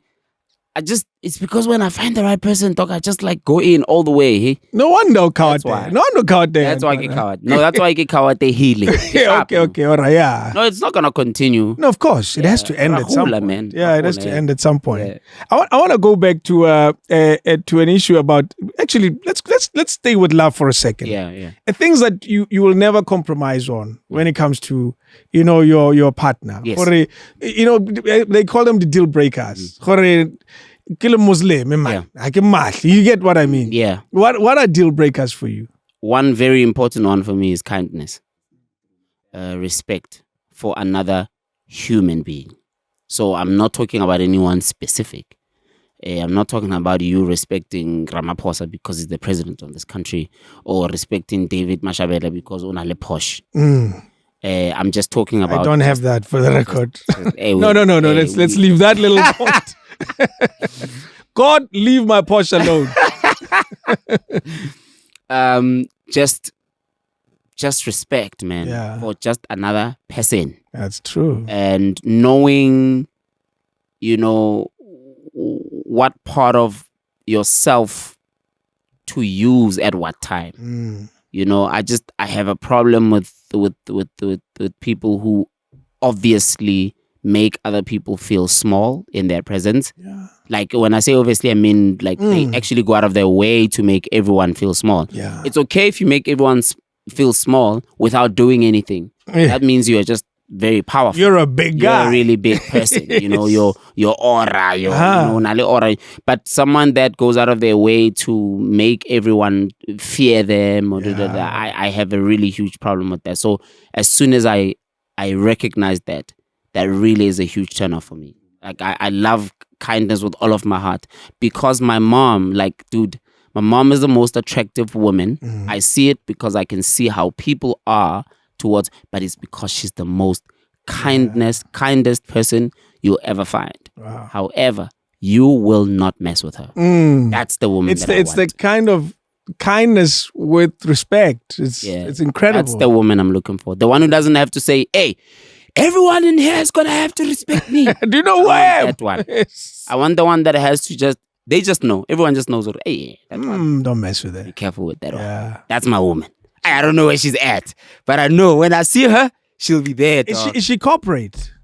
You said her money must be there. No, but is she corporate? Is she wearing a suit right now? Absolutely not. Yeah. She's working. Yeah. She's making money. She's able to live. I'm not one who I need to be very careful how I put this. Money does not define who I am. And I don't want to be in a relationship with someone who uses money to define them and their power and their success. Yes, and your setup as well. Yeah, setup. Because I look at money as a means to an end. Like it really allows us to live our lives and do the things that we want to do. To call Uber Eats, and you know what I mean. If Rebatloya go Italy, we can go to Italy. Done. We don't have to, but we can. Yeah. But as soon as I feel like money now is like, when we have more of it, we are more happier. When we have less of it, we are fighting. Then I know I'm in the wrong relationship. But we live in a time though and I say this from someone who's really just viewing it from a goody standing. Yeah. I'm not extra strong. Extra strong. I'm not a participant in what I'm about to say. We live in a time where it seems like money is an important factor in all sorts of relationships that we talk about. We see this in social media. We talk about people going to Dubai. What they do there is a story for another day. But you get what I'm talking about. And so clearly money has infiltrated relationship. Yes, it is. As young people call it, actually, everybody calls it, has infiltrated mcholo. Yep. So that's probably why I'm still single. Oh, okay. So you without going too far into it, that's probably why I'm still single. Because you are conscious, you are aware. I'm very aware. Bro. Yeah. Because I know the minute I see it, then I know I can't be with that person. I can't. It's dangerous. For me, it's dangerous to make money the center of your life. It's very dangerous. By the time you die or just before you die, you realize, like I was a slave. I don't want to be a slave to money. Nope. It's not a good life. And that's why I enjoy doing what I do, because I get paid for literally living. Like, bro, this is the best thing I enjoy doing, is being on stage and performing for people. There's nothing that is more fulfilling more than that. And I get paid for it. Best job in the whole world. Imagine that. I'm not going to lie to you, bro. Say find something you love, you'll never work a day. Best ever. job in the whole world. Yeah. The job is everything that happens in the journey of us getting there. Everything. Managing the people, the team. All of that. So you find... that is the job. The stage is... Bro. Do you love it so much you would do it for free? I would do it for free. I do it for free all the time. Yeah. I still do. Yeah, I've been one of the most, I would say, confidently one of the most booked artists in the past 10 years. I've made a lot of money from being a live artist. Yeah. Right? It's a really huge part of my career to perform and get paid for it. And I've also performed a lot just because I wanted to. You wanted to perform? Yeah. I mean, I'll make a simple example. Just a month ago, Big Brother. You know Big Brother, right? Yes. One of the girls that was on Big Brother by the name of Tato from the VAR was doing a homecoming. And she posted it, I'm doing a homecoming, for the community at the stadium, and I want the kids to come. And I was watching Big Brother, and I liked her. She was one of the ones that I really connected with, because she's so down to earth and really all about Batu, and I loved that her homecoming was all about the community. And I was like, I want to perform there. I just sent a tweet and said, oh, by the way, I'm here if you don't mind me coming. I'll come perform. Yeah. And she was like, what? Of course. And I went to perform at her homecoming. That's me. Like, I do that. I can call another, any fellow musician who's doing a show, and if I feel like, I think I want to be a part of that. I want to be part of that. You don't have to book me. It's fine. I'll take my car and I'll use my money to come and do it, because it's more than just about making money for me, bro. Yeah. It really is. And I feel that is one of the reasons why I still do it to this day. I'm still one of the ones who have been consistent in this. Yeah. Talking about music, there's a Malica that you spoke of earlier. Yes. And said that was a defining moment in your music career. Yep, it was. Tell me about that moment. You were still at school, at varsity. Yes, I was. It was I'm about to leave soccer. I don't know what actually at that time I was still in a very soccer dream. Yes. Yeah, I was still very, very soccer dream at that time. So now, please stay with me on this one, right? I'm with you. I leave my flat. So this is what I used to do on a daily basis during the week, right?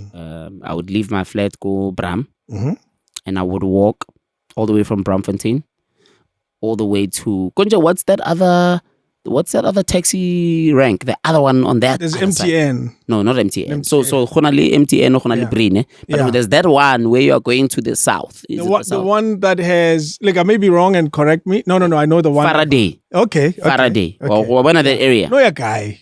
That's where, you don't know where the Cosmos house is. Yeah, that's what Cosmos I didn't know. Yeah, so that's where you were going for the soccer thing.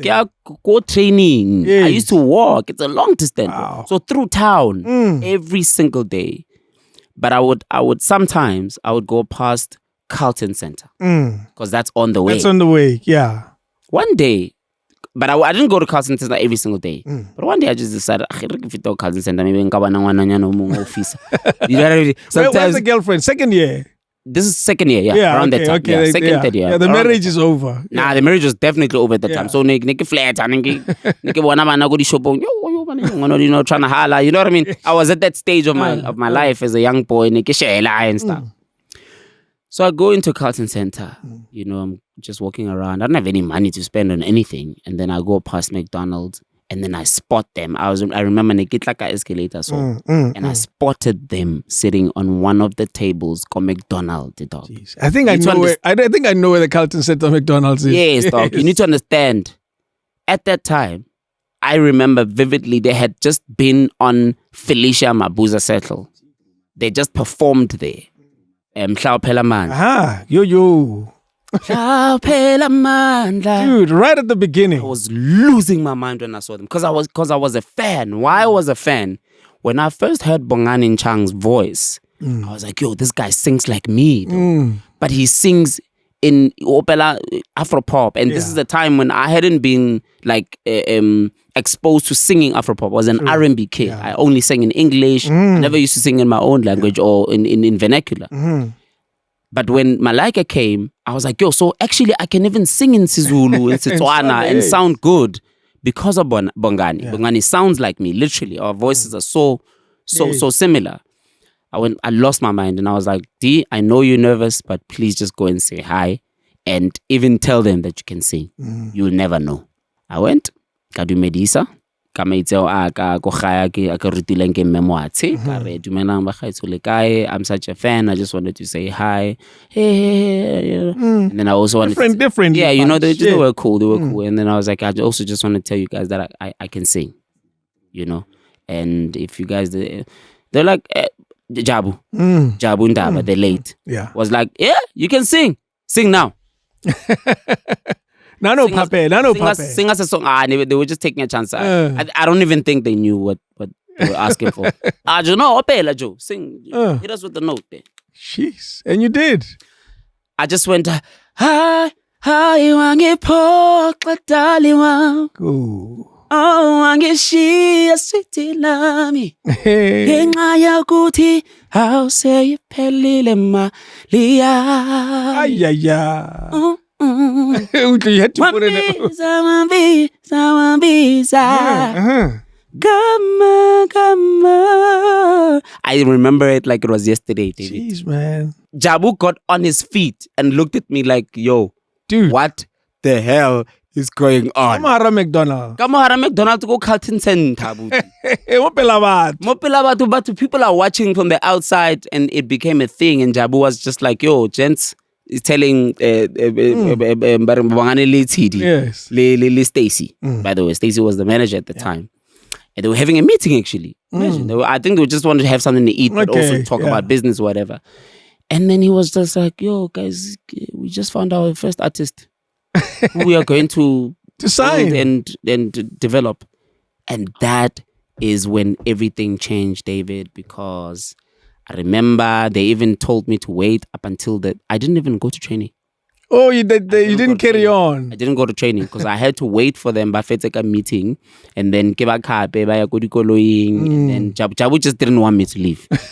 So Jabu like literally is the one that, I'm not gonna lie, really, really embraced me the most. They all loved me and embraced me, but Jabu wanted me to be his younger brother. He literally was like, Mfana, from today on, you are one of us. Malica. That's literally what happened. Now, from then on, I was literally like I was just like a guy that just goes with them to watch them perform backstage. So can you imagine? Just a normal Bram kid who was walking past. I used to all of a sudden I used to sit backstage. Backstage at the height of their game, man. Festivals, my brother. Yeah. Festivals. Like big festivals. When Malica was huge, it was... I get goosebumps just thinking about what they were. It was so amazing to experience. And for me to be a part of them. Yeah. You know, to be treated like a VIP and that... And you walk in with them. I walk in with them. Yes. Literally. And everyone would want to know. Hey, you know? Also, I always knew that I had this face, so people wanted to know who the hell I was. You know what I mean? You know what I mean? Yes. So that changed everything for me, man. Yeah, that changed everything for me. And I will forever cherish that moment. And you know, to the late Jabu, may his soul rest in peace. He's the reason we have this done. 100%, without a doubt. 100%. Incredible. Yeah. Now you getting signed. Yeah. Because you did a project with DJ Cleo. Yes, I did. After the Malica thing didn't work out and Jabu died at the time, then I actually went backwards. I decided to be a backing vocalist. And then I got For whom? Who did you sing for? I got a chance to be a backing vocalist for Zonke. Okay. Full-time backing vocalist for Zonke. Which album? The first one. The first album. What's first that? album. Yes. But she became famous immediately when she came. Well, not kinda. Zonke took long. But when she dropped that album, it seemed like it was, but Zonke took a long. But she used to Kalawa journey. Yes. She used to gig a lot, and I was part of the team, and I literally became her tenor, and I did that because I realized that if I am at every show, at every festival, at every all these different places where I'm performing Lizonke, I meet industry people, all the very time. key people, and I can have conversations. I can introduce myself. I can have people's numbers. So that's when I realized this thing is a business. Yes. But the biggest power that you have in this business is relationships and connections. You need to know people. They must know you. So when you call, they must say, "Oh, hey, I can find they must answer." Yeah. Yes. So what happened was through that journey of me being a backing vocalist for Zonke, DJ Cleo saw me at one of Zonke's shows. I didn't sing any solos, but he was hearing me through like the harmony. It was like there's something there. Yeah. Then one day he came to me, asked for my number, and I got a call. I think a few days later, he invited me to his studio. I went into studio, and he wanted to basically see what I would sound like on a DJ Cleo beat, like a house. Yes. Got there and I sang a song called, I think it was called LOVE, on the Escalini 5. Yeah. So I'm on there. I was So I got featured on DJ Cleo's album before I did anything. My first real recording was at Motherland. Actually, formerly known as, what was Motherland? Which studio is that? Oh, yes. Lance's label. Yeah. Yes. I actually recorded my first song there. And I was doing backings for Jamela. Remember Jamela? Yes, very well. Yes. Yeah. That was actually my first official in studio. I'm here to record as a musician. Exactly. Yeah. So DJ Cleo put me on I would say, first proper release as a solo vocalist on a song, and my life changed from there, because after that, a few months later, he offered me a contract at Wheel of Steel Production. Wheel of Steel. Yeah. And it all just, it's an album that not a lot of people are aware of. It's an album that people discovered much later, if they did, after you had done the Denial, and then I Deserve and all of that. But it's one of your best work. Yes, it is. Definitely I would say most honest, man. I was really just a raw, talented kid. But I had the support of a monster musician, I mean, DJ Cleo is... Dude, this is a DJ Cleo production. He's a master. And the interesting thing about this one was that he actually put me... he wanted me to be his first project that wasn't house or kwaito. That's the thing, because he had done a house song with you, but when he wanted to do a project, a proper complete album, he decided to go a completely different route. What was that? He also wanted to showcase that he's not just a groove, music or groove fair. He's a true musician. And he knew that me as a vocalist, if I'm not doing R&B, for the South African market, the one thing that worked was Afro-pop at the time. So I needed to either do Afro-pop or Afro-soul. Yeah. Because at that time, Afro-soul was making huge. It. Yeah. It's the era. Around the time, well, you spoke of Zonke. Yes. Sipogazi. I still remember it very well. Okay. It was Sipogazi's time. Bam. Yes. Yeah. It was during that time. And man, Afro Soul was just a huge thing. That's actually when Nitty Rhythms was, dude, that's when they were doing all with Tandy Somers Wise project. And then Zulu Boy was around that time. Yeah.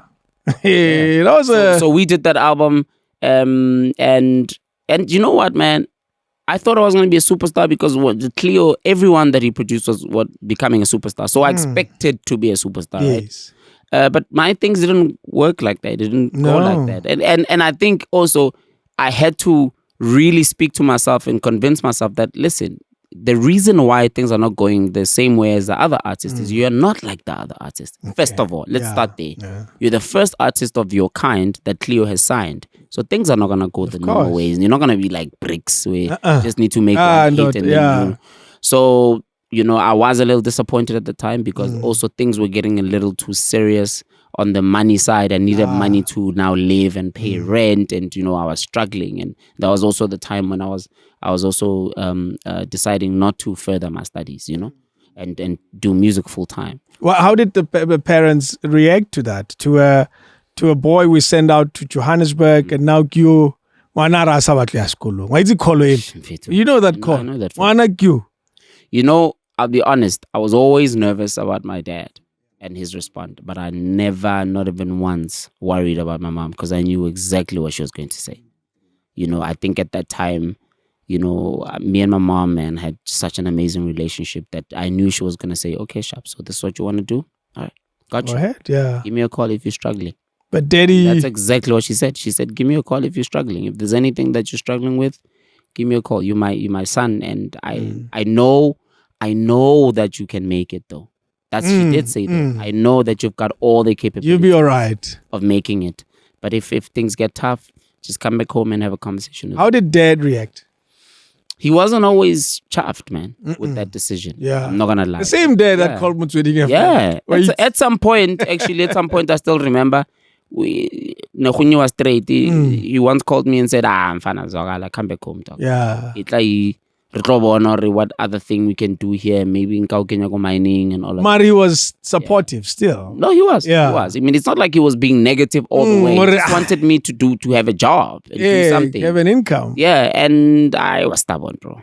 I was stubborn, bro. I was just like, nah, I'm cool, Dad. Yeah, I was, and I told him, I'm like, don't worry about helping me and supporting me. You don't have to. Yeah, I'll make a plan. and how did you get to meet Zonke when you became backing vocal? Jeez, that's an interesting question. I actually don't remember how I met him. I just found myself in there. And there you were. We became so close, man. Like, Zonke really embraced me. She embraced my talent, and she used to showcase me. Sometimes she would even want me to like have a little solo moment during the shows, And she became like that sister that I always wanted to have, because I didn't have none of my sisters were in Joburg with me. So it was really dope having her in my corner, and she was really helping you out. Yeah, man. But there's one thing that I learned the most out of her that I think I took out of her was songwriting. Because it's when I really learned that, oh my gosh, like, yo, this girl is I knew she was an amazing songwriter before South Africa started giving her that credit, and she gave me, I would say, a lot of confidence that I should also believe in my own songwriting. Yeah. And that's where, your thing, Know You Better came from. Yeah, because Know You Better was really the first song I wrote where I was like, man, I'm a good songwriter. What are you talking about? I can do this. I just wrote I knew that song was a hit when I wrote it, by the way. Yeah. So but do you draw inspiration for your songwriting at a specific place, or is it the world happens and you write around it? It's been very different at different parts of my life, actually. In the beginning, I was writing just from general experience of, okay, I see this happening to this person. That looks like a song. That's a song. You know what I mean? That situation looks like you know what I mean?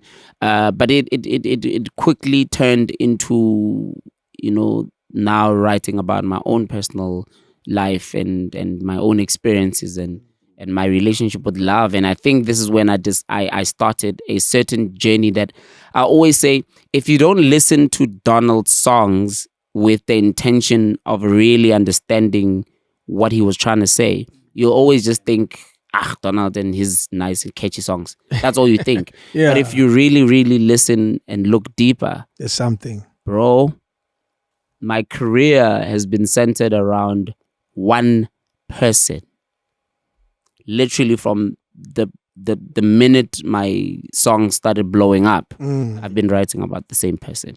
And that's a deep ass conversation. I can only imagine. That's another thing. Is she aware that the songs were about Yeah, it? she is. She knows. Yeah, she's made jokes to me about it sometimes when we are cool. She makes jokes about how much Are you cool now with her? Yeah, we're good. Okay. There was a pause. It was a pregnant Yeah, we're pause. A very pregnant pause. We're good. You're good. Yeah, we're okay. Okay. But she likes making a joke. Sometimes she likes to say that ke mo call it the derailed. Because of the music. She says no, because her whole career. Oh my gosh, imagine inspiring a whole career. And I'm just like, yo, this girl is full of it. Oh, trial. You know, but yeah, man, yeah. So my whole career, man, 90%. You were speaking to one person. I was speaking to and about and yeah. Now, I want to go back to a time when Donald is having an album that people are not receiving. Yes. Clearly, that's frustrating. Very frustrating. Yeah. Is it frustrating to a point where you're thinking of leaving the music business? Or Absolutely not. I've never had that moment. Never? Nope. Yeah. And I've heard those stories a lot from other artists, you know, feeling like, man, just something about this industry. No, me, I'm done. Nah, I don't think I'll ever get to that point. Until maybe I'm older in age and I feel like, okay, I think I've just given enough now. Now it's time to just chill and relax. Because for me, music is more than just it being business, but it's also therapy for me.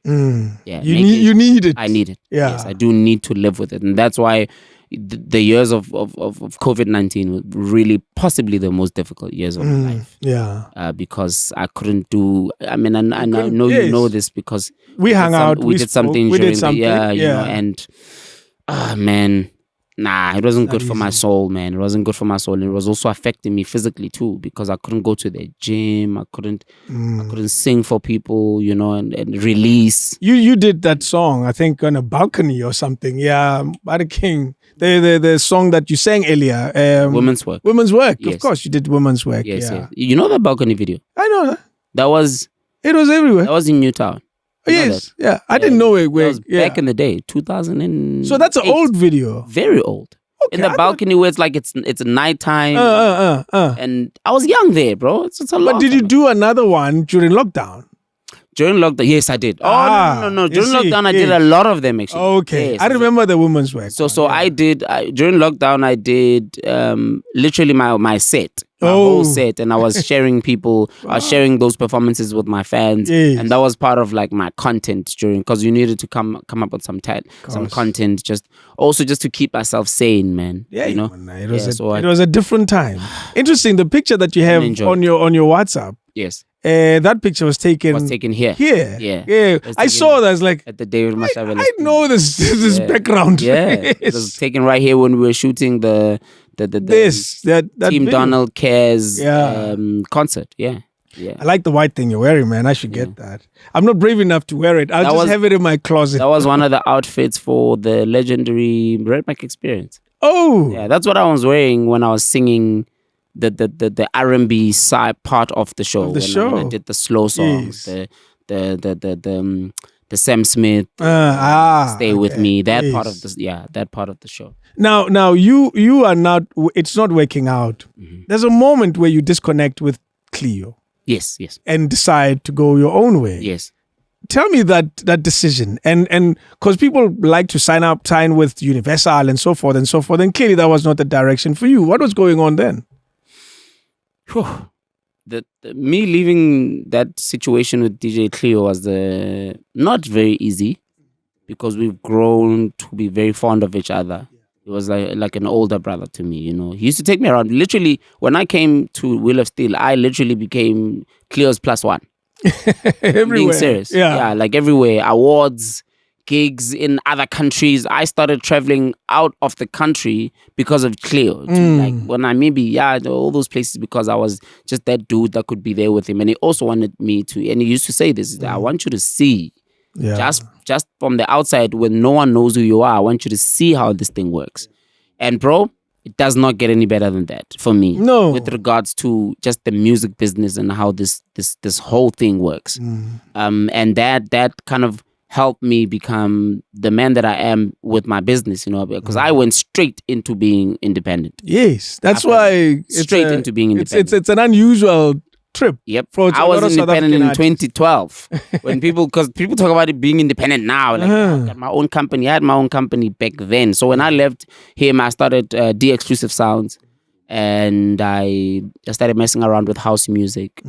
And it wasn't easy because I had to basically make peace with the fact that what we were trying to do with Cleo did not work out. And now I need to find another angle. What's the disconnect? You said it wasn't easy, but what was the most difficult part of saying Cleo Keshap Gavai? Obviously, is hearing him also just showing disappointment in the fact that I wanted to leave the label and that I was giving up on the dream that we both had for my brand. But I explained to him, and I had to look at the situation very differently. I could have, because there were times when I would be angry at him, feeling like he failed me. There were those times, but then I also thought, no, man. This thing doesn't work like that. This thing of always just blaming the next person for things not working out is not a thing, and it's not my thing. And I think there could be other factors why the thing did not work out. It's not because he didn't do anything, he didn't try. He gave his best shot, and I have to accept it. And instead of fighting, just like, because he was known for having a lot of fights with his other artists who left. Every time they left the label, it would be in the papers. Yeah. All the time. That was what he was known. And I was like, I don't want to be in that pool. So I'm going to do this the right way. We're going to have a conversation respectfully. And I'm going to tell him, bro, I really appreciate all the support that you've given me, the platform, the opportunity. I just don't think it's working out. But I think I have a much better plan for myself going forward. So please allow me to execute the plan. What was the plan? The plan was, I now know some people. I already had people on the phone now. I knew I could make a phone call for a radio, for example. And that's exactly what happened. I was like, you know what? I think I know exactly what I need to do. But obviously I need to find the sound first. So I went into studio. Luckily, just all by luck, I met a guy by the name of Chris J from Ghana who had been living in South Africa for many years. So he was a producer and he played me some house beats, and I was like, hey, this guy from Ghana is making some beautiful house beats. What the hell, Then was he a known producer at the time? Yeah. No. He was not. He was just a guy that just loves music that's also coming up, that wants to be known. So we decided, because we both want to be known, let's do a project together, or let's just make songs together. I did one song, second song. After the second song, I knew me and this guy had musical chemistry. Yeah. I was like, yo, this guy is my guy. I was there every single day, bro. Was it one of these... For 4 months. Was it one of these bedroom productions? Yes. Yeah. Literally. No, it was in a flat. A flat in the Brampton, in the little room. Like we That's squashed. where you made... That's where I made the classic album, Train of Love. That's where I recorded I Deserve. That's where I recorded Denial, Over the Moon. Jeez. Your Joy. Those songs, those songs will always be the fabric, they'll always be in the fabric of the Donald brand. And yeah, man, that's why I made that album. That's where everything changed. Let me say this, and I would like to apologize to you. Okay. What did you do? It was you had one album. Yes. You had done it with Cleo. Yes. I was on Radio 2000. I was doing nighttime radio. I had a feature, and I still have it now, where I invite a famous... Yeah, you had me on that. Yeah, feature. I know. We had a request way before that. Okay. Years before that, when you had just that one album. Okay. And I remember I asked, who is this guy? And that was the question I asked. And the answer was, get Donald. Mara Donald. Man. Yeah, No, and I think Nodula... Bramfante, you were close to the studio. You were not very far from the SABC. I was probably go Auckland Park. I stayed in. Yes, you see, I remember someone saying, no, and it lives down the road. I remember said, hey, born. I'm sorry. It's not gonna happen. It's not gonna happen. Yeah. I deal with famous people on this feature. Yeah. For a simple reason. Audiences get excited by the famous person that we have invited. 100%. But I felt bad. Yeah. And I remember using this phrase that he'll come one day. One day, he will be in the show, and he would have ticked the right boxes, and I'll be good. But guess what? Yeah, saying no to you left a lasting impression on me, and then I created a feature called "Soon to Be Famous." Wow, it's still on today. So I inspired Soon to Be Famous because I felt crap. I said I remember. But had you listened to the music? No.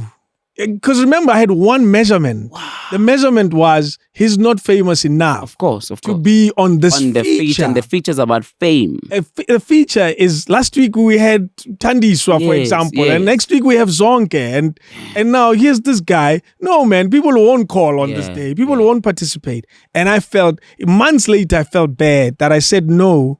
Because I know how hard it is to break through, man. Oh my God! You knock and knock. Back then, it was impossible to break. There was no social media. You couldn't try it on all sorts of platforms. You needed to be introduced by Oskido. Do you know what I mean? Literally, yes. You couldn't. You had to be co-signed. Yeah. It's not like now where you just need to put the song on social media and it takes blows off. up. Yeah, no, it's not like now. Back then, So I said no to you, and I felt bad. Yeah. But I remember saying he'll come. Yeah. And I created Soon to Be Famous. I still do that feature till today. That's how important it is to me. That's amazing. And I'm glad to say that you did come to the show. I did, man. Yes. And I had so much fun, bro, because for me, like, I had always heard your name. I didn't listen to Radio 2000. Yeah. But I've always heard your name, and it was always like something very like, you've always sounded like someone really important. Just your name and surname. Jeez, I like that. I'm being serious. Yes, like even before I met you, I was like, yo, but this David Mashabela guy must be a big deal. There's something. I don't know. He must be a big deal. And then I met you, and then you were just this cool dude, man. Yeah. And we had the best interview. It and was great, felt like just a conversation. Yeah. And we even spoke after the show. Yes. And we stayed in touch. Ever since that moment. Since, bro. That's all I know about this girl you've been writing about for so long. That's why I know. Ikhrut man. Yeah, hey, Mutu hap. There goes Donald again. And then there was that one time when you and I and her were in the same house. It's the same house. No, I remember that. Yeah, man. Interesting. Good life. Yeah, man. Yes. Anyway, let's go back to the music. Yeah. You're with this guy for 4 months. You're recording stuff. Mm-hmm. You don't even know whether they'll work or not. Absolutely not. You're just recording. Absolutely I know. No, actually. Yeah. I had 9 songs. Do you want to guess? I had 9 songs, but I hadn't recorded I Deserve. Wait a minute. I Deserve was the last song. It's interesting how the big songs always have a story. Always. There's always an interesting story. And basically how that happened was, as I was working on this album, one day, I still remember it like it was yesterday. You remember Lou Clay? Yes, I do. An actor. Yeah. He was on Big Brother that year. And he was causing havoc on Big Brother. I think it was the same season with Boba Balom Neno. Oh, okay. He was causing proper havoc on Big Brother. And he became really popular, right? And it had just ended. And now these guys were doing like club hostings, and like he would get invited to the club, and you know how what happens when you get out of Big Brother. You become famous. You didn't even realize. You didn't even know. Yeah. And I had met him even before he went into the Big Brother house, so we knew each other just on the surface in being in the industry, and we liked each other, And he invited me, called me, "You're my boy, I'm the king of Africa, So now I'm doing this thing at what was the club? You know the club that's now called, actually at some point it was called, those two clubs in I suck with clubs, so keep going. Yeah, but you know those. I know you know the Harem. Yes, of course. Before Harem, what was it called? Moloko. Okay. I think it was Rosebank. Yeah, I think it was Moloko. Or it was already Harem at the time. I don't really remember. That transition. Yeah, that transition. And he was there. I dated a girl that used to go to Harem a lot. Anyway, I just remembered how that name became a part of my life at some point. I was one of those boyfriends. When I was in Aspa. Now she used to work there. Yeah. I remember I had to fetch her. Oh man. And I was early. Oh, and she said she's still still busy. Inside. Yeah. And I went in. It was too loud for me. I remember you were just like, what am I doing here? This is loud. Bro. You know when you want to speak to the DJ, say, go for good. And a clap. Holy Fifi, man. Holy Fifi, man. But that's I felt old. Yeah, no, I know. There's a lot of things that happen there. Exactly. I remember that. So yeah, Harem, I've been inside. Yeah. So he said, my boy, come through, come support the boy. I'm killing it. Yeah. I go. Actually, at the time, my mom had helped me thinking buy a car. So I was driving my first car, Corsa 1.6. Yeah. I remember Canada on my own, by the way. But I just used to go to places on my own, because I knew I could, I can rely on myself. I don't have to worry about other people. Went there, sharp, maybe 1 hour, 2 hours. I've never really been someone that stays in the club for a long time. Yes. Went our show phase, support my boy, and then I left. Now I'm on my way back home. Driver, can I get on the main road, Rosebank, that goes into Brampfontein. What is that? King. Oxford. The Oxford Road, right? The one that passes by the zoo. Am I correct? Yes. Yeah. No. Jan Smarts.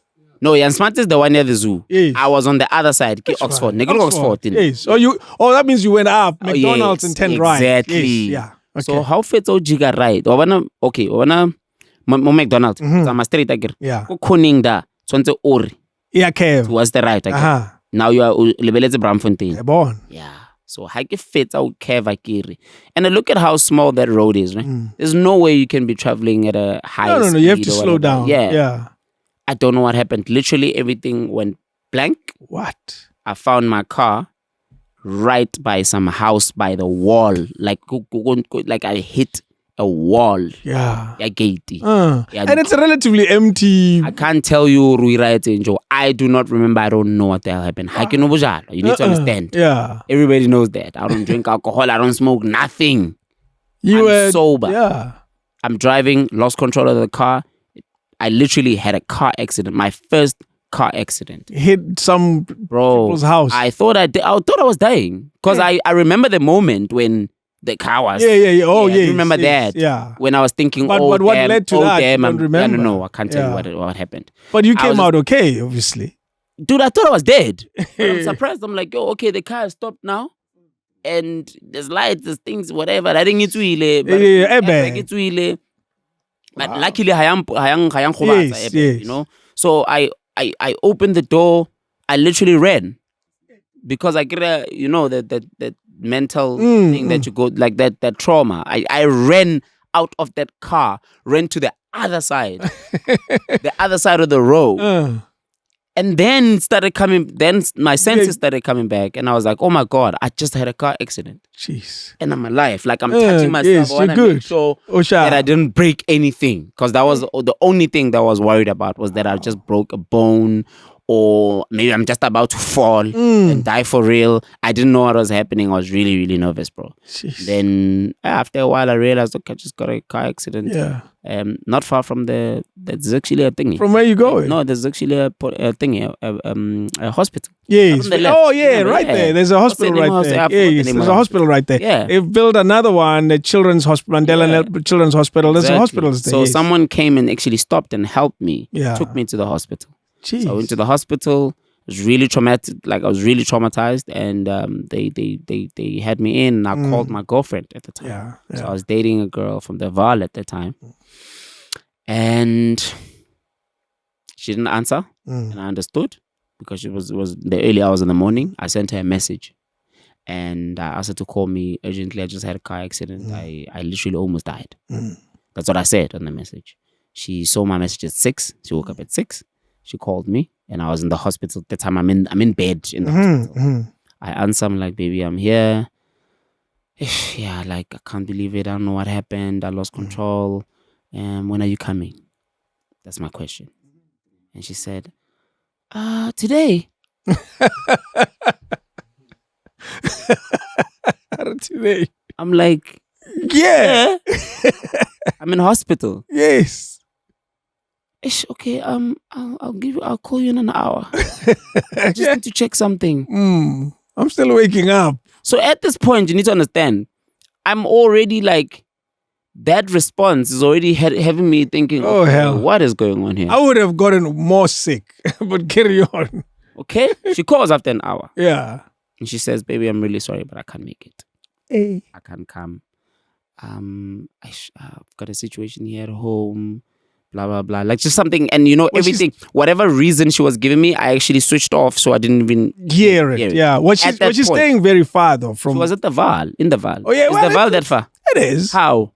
Well, It's like Pretoria and Joburg. okay, sharp. Your person, the I'm person, your person. I'm trying to Like this devil's woman, advocate. This here. woman was a woman I do everything for. You need to Yes, understand. Like yes. literally, because I gave my all. That was just the guy that I was. I like the question today.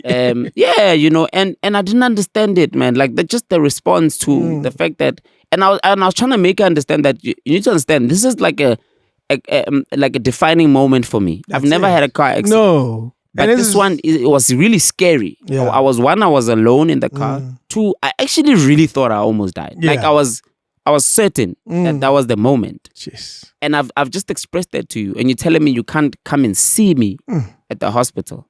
I know, I knew. Right. At that moment, I knew this relationship is never going to work. And I was discharged 2 days later. She never made it in those 2 days. You know what I thought? I thought, no, man, you know what? Let me just give her a benefit of the doubt. Maybe. Be easy, man. Maybe Yes. She didn't even come the following day. So I left. I was discharged. Went to my flat. At the time, I think I was staying Melville. Okay. I stayed You've always around Melville, that area. Auckland Park. Yes, yes. It's always around that neighborhood. Staying in Melville, and I already made a decision that the relationship was over at that time. And yeah, I went to my place and just to get better and all of that. A week later, I called a friend of mine who was staying just a few blocks away. I used to go check him out. We just chill, and so he was like, "I'm fine. How are you feeling today? Are you feeling physically better? Come through. You know, we used to make noodles with eggs, by the way. That was our thing. Okay. I know this. It's a weird combination. I should try that. Okay. Yeah, I thought that was my favorite dish. Yo.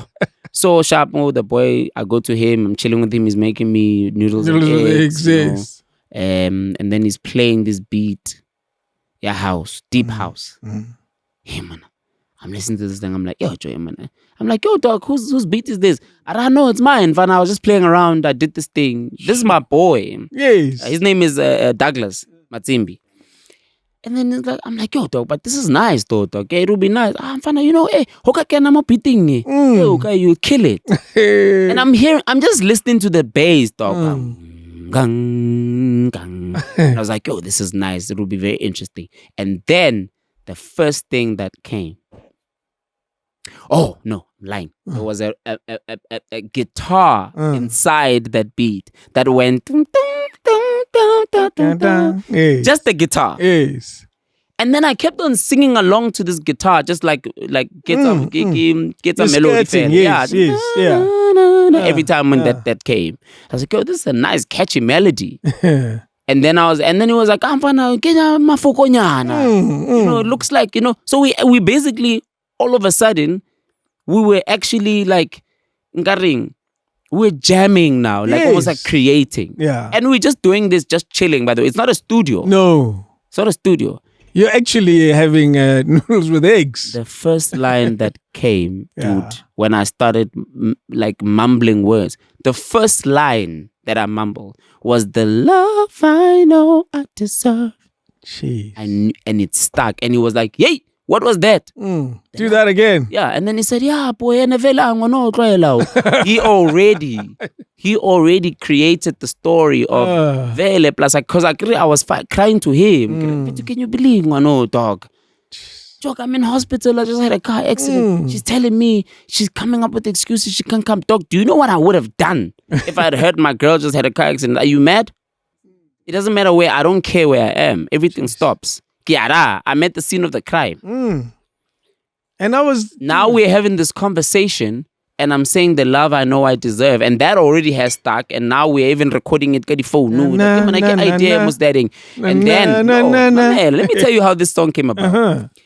That guitar that was on the chorus, there was also another guitar in another part of the song that did that. Yeah. Yes. So I then decided, no, man, why don't I just follow the guitar and just put words in there? That's literally how the song came about. I sang that whole thing, that whole first verse, sang it there at his house. Yeah. And then the following day, I called my producer and then I came with that beat with this guy and said, dog, this is our new song that we're recording for the album. We had 9 songs. And I was like, yo, this is going to be the last song. And we now properly produced the song and recorded the song. And I did it like that. That verse I did in one take. No, yes. I did in one take because I had been singing it all night. Because we recorded. we created it. Yeah. Singing it all night just as an instrument. And immediately when we were done with the song in the studio, I was like, yo, this is gonna be my first single. I knew. Because you knew immediately. Last song of the album. I was like, this is gonna be my first single. We couldn't stop listening to it. We blew up, man. We knew, bro. We knew. Like I started feeling like, yo, my life is about to change. This is exactly the moment. Yeah. This is the moment I've been waiting for, bro. Jeez. And I was right. I didn't know how I was going to do it. I knew I was going to start making some calls and try to see if anyone is willing to listen. Who was the first to take that music serious? Nati. Nati at Metro FM. Yep. Yeah. Actually, Nati was the first compiler to get the song and the first one to put it on high rotation. He didn't even know who I was. No. Nope. Because you had done he didn't even know who I was. I wasn't signed to anyone. Yeah, at the time, yes. I was just a guy. He heard that. So a guy by the name of Simpiwe Majola, whom you possibly know, he's a publicist, one of the best for so many years. I had met him, and he introduced me to Paledi Sekhapo, who's been my designer from the beginning of my career until now. Yeah. And so we knew each other, me and him. And I called him. I was like, yo, dog, I've got this song, and I think it's really amazing. And you know people. Can you help me get this one to Metro? Metro already knew who I was at the time because of the Clio thing, yeah. Right? And then I said, just tell them there, it's that boy, what Clio, Ola. Yes. You know what I mean? Yeah. And then he actually went, presented the song, and that song was playing that exact same day that they received it. They received it in the morning. It was playing in the drive time that same day. And I knew something was different. I knew I could feel it. I was like, okay, there's an energy in the air. My life is about to change, and I was so right. It changed, But the crazy thing about this, David, is that song was playing on the radio from August of 2011. Not August, sorry. October of 2011. Played in November. Played in December. Still nothing was happening. No gigs, nothing. No one was calling me. But I used to be in a taxi, because at the time, remember my car is gone. Yeah. I used to be in a taxi, and I would hear my song playing on the radio. People wouldn't know that this guy's this is the guy that's in the taxi. So their song is playing. But I used to, and I was like, yo, but why is things not moving? It's been 2 months. And I would be at my flat and hear a car pass my flat playing my song. But no one is calling for work. No one is asking what's going on. So for months, bro, people heard the song at different places. Even DJs started wanting the song and moving it with each other, moving amongst themselves, not knowing who the person was. They knew it's a Donald guy. Who is Donald? Who's singing a song called I Deserve. And it started playing in the clubs. I would enter a club and my song would play, and they wouldn't know that I entered. Nobody knows it's you. Up until one day, I went to the club in Sandton. Remember the club that was owned by Bo, the Sushi King? Oh, yeah. Everybody remembers. Yeah, you remember that time, right? Yes. There was something happening there, and someone who knew people were able to get us inside. Okay. I went inside, and when I was there, I met Jula. Now, you need to understand how everything connects. I met Jula when Clio went on Live Amp. Okay. And I was just there as Clio's +1. Oh, yeah. And I knew what Jula did. Jula was the producer of Live Amp. So I went to Jula. I was like, yo, dog, grand. Yeah, remember, I'm that guy with Clio. Yeah, dog. So having the Clio little that thing. connection, And I was like, yo, dog, actually I have a song, dog, that's actually like playing out there. Yeah, you've got a song, really? Oh, okay. I'm like, yeah, actually, because I was taking a chance. I'm like, actually, I think you might know it. Really? I might know it. How does it go? I'm in the club, so I'm coming to his ear. His music, yes. And I'm singing the chorus to him. I'm like, the love, right? He's like, what? That's your song? Is that your song? He was like, okay, so this is what's gonna happen. This guy already has made decisions, dog, in the club. This is what's gonna happen. We're about to close December. We're about to close. We've closed a production on Live Amp. We are opening Kadikana first episode of the new year, 2012. You are coming on Live Amp to sing that song and getting an interview with Bonang Mateba. I was like, okay, it's over. Yeah. Now, can you imagine what was happening to me between the whole of December into the beginning of January? Because that thing was only at the end of January. The performance and the interview.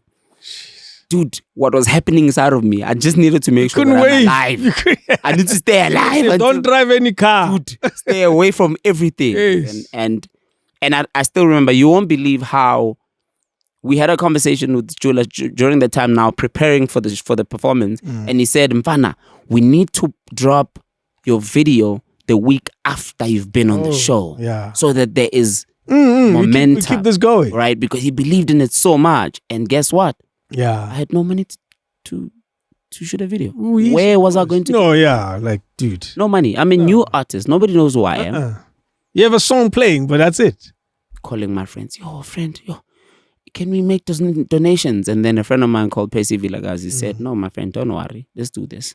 I'm not rich, but now I'm going to donate this much. And then we're going to call that person who donated this much.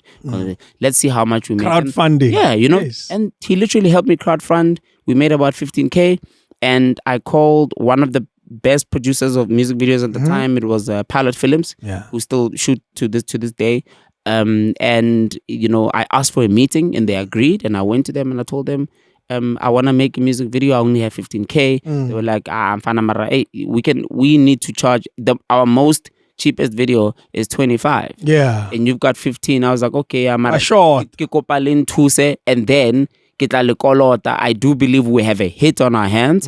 Everyone says that. So maybe in the next 2 months after that, I will pay you guys the rest.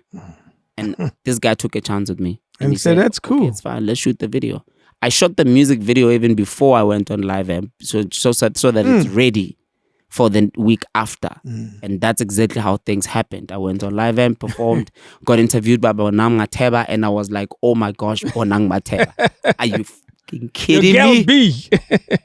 And this was towards the end of her career there. Yes, at the Live Amp. Yeah, that's when she was really big. Yep. At Live Dude, she was TV. major. Yeah, and she interviewed me, she embraced me, and she even said, this guy's going to be big. She said that on air, bro, and I performed, and my life has never, ever been the same since then. Immediately after the video played, the following day, everyone was talking about me on Twitter. Who the hell is this kid? The following week, the video came, and then I got a phone call from Nolene Maholwana. And they said, we saw you on Live Amp, and we want you to come on 3 Talk.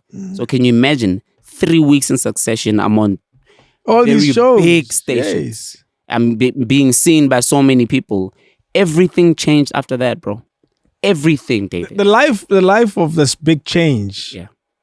It still hasn't gone to your head. That I can confirm. Thank you. But was there a moment in that time when you were just famous in your head as well? I think the moment I realized I was really, really famous was when I went to the summers of 2013. Same year, after I won big at the Metro FM Awards.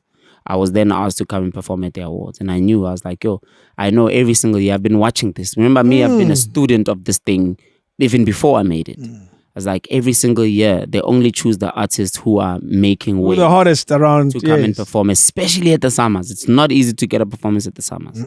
But I still remember they called me up and I had these big ideas and they were like, no, don't worry, we'll give you what you want. What do you want? I want to come from the top. I want you guys to... Yeah, I told them, like, yo, you guys need to... But no, the stairs. And the stairs must be red.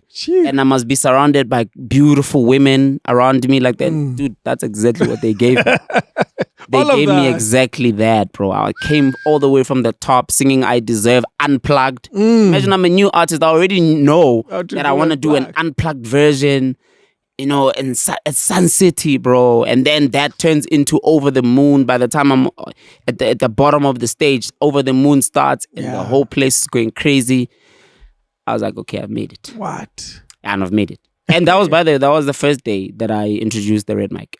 Hey, I wanted to find out where, because you're talking about red stairs and all of that. Yeah. Where does the red mic come? Red mic. It was the idea that I always had. I was like, yo, I want to have something in my brand that people will remember me with. South Africans are still not woke to some of these things. Americans have all sorts of things. They would gimmicks. perform. Yeah, they perform with yellow mics, silver, so many different. I noticed Casper has a silver mic now. Yes. Yeah. So, but I was the first one in South Africa to say something as simple as a microphone can be a huge element in one's brand. And you lost the red mic. I saw. Yeah, recently. Yeah, Yes. it's like 10 years later. The same mic. That's the same mic. You've been that using I used it for that long. Yeah, same mic that I used at the summers for the first time is the one that got lost this year. So no one has said, I have Donald's red mic, I want to bring it Absolutely through. not. Nothing. No, it's gone. Okay, I had you to just make had this it. We need the mic. Yeah. Yeah. Nah, it's all good. I'm can email- getting a new one. I'm getting You replaced. can email at podcast@mashabela. Bring the mic. Yeah, Hey, man. wait, South Africans. Yeah, What's so the red that- mic, what, Donald? And you know, who else has a red mic? Everybody knows. Doc, I did a whole concert With the red named mic. after that. The No, red named. mic. Yes, of course. But somebody with a red mic, take a selfie, they will know it's you. Take a selfie. Yeah, man. What happens beyond that? Now the album is out. Yeah. The pressure of the next project. Yes, Did you have that? I did. Yeah. Yeah, I think, because remember, the first 2 years of your blow up, if you really blow up, meaning you're one of the most famous faces of that time, That's it. the fame starts coming in, and now also there's that relationship now between you and fame, something you were never ever part of. Nobody trains anyone. Absolutely. So Yes. now you need to find a way to maneuver around that new life. It wasn't easy, bro. I became a star, dog. Jeez. Like, I became such a star. Now I've got people making fun of me on social media. And I knew if they made fun of you, then you've made it for me. Now I've got that. Like people making memes of me on social media, people talking about me every single day. Everywhere I go garage. People call me by name, dog. Like everywhere I go, every single day. When I leave my house, Somebody's going to I'm for the recognize you. people. Yeah. As soon as I leave my house, and I was like, but I gotta keep this together. So now you're working with pressure, like, but this album is so big. And dude, at this time, I'm working on the new album, and my album is getting accolades. I'm getting gold status, platinum status, double platinum. I'm telling you, that's exactly how it was happening. And the beauty of it is you're not signed to anybody. No, I was, by that time I signed. So, Okay. So I wasn't signed up until I dropped, up until I needed to release the album. Oh, yeah, because that requires cash. Yes, that needed something, and I didn't know how to do it on my own. So me and my former manager, Tsidiso Leanya, I'm sure you know him, Skin Deep, we actually went into the offices, Go Universal. We literally went into the offices. No, we didn't have any appointments. No, we went into but we were confident because we had I Deserve, and it was already making waves in the streets. Okay. So they knew about the song. Yeah. So he went into the office and said, Taram, this is I've got Donald sitting outside, and this is the song that he has that's currently killing it right now, and we're here to get a deal with you guys. Help us out. They listened to the song, we're like, yeah, this guy. Oh no, we're ready. We can give you guys a contract right now. And then I was like to Tidi, so no, we're not gonna sign a contract right now because we don't want an artist contract. I want a licensing contract. I already knew at the time because I've been doing hung my out research. with people as well. Cleo. Yeah, of Cleo helped me a course. lot. Yeah. So I knew I didn't want to be no one's artist.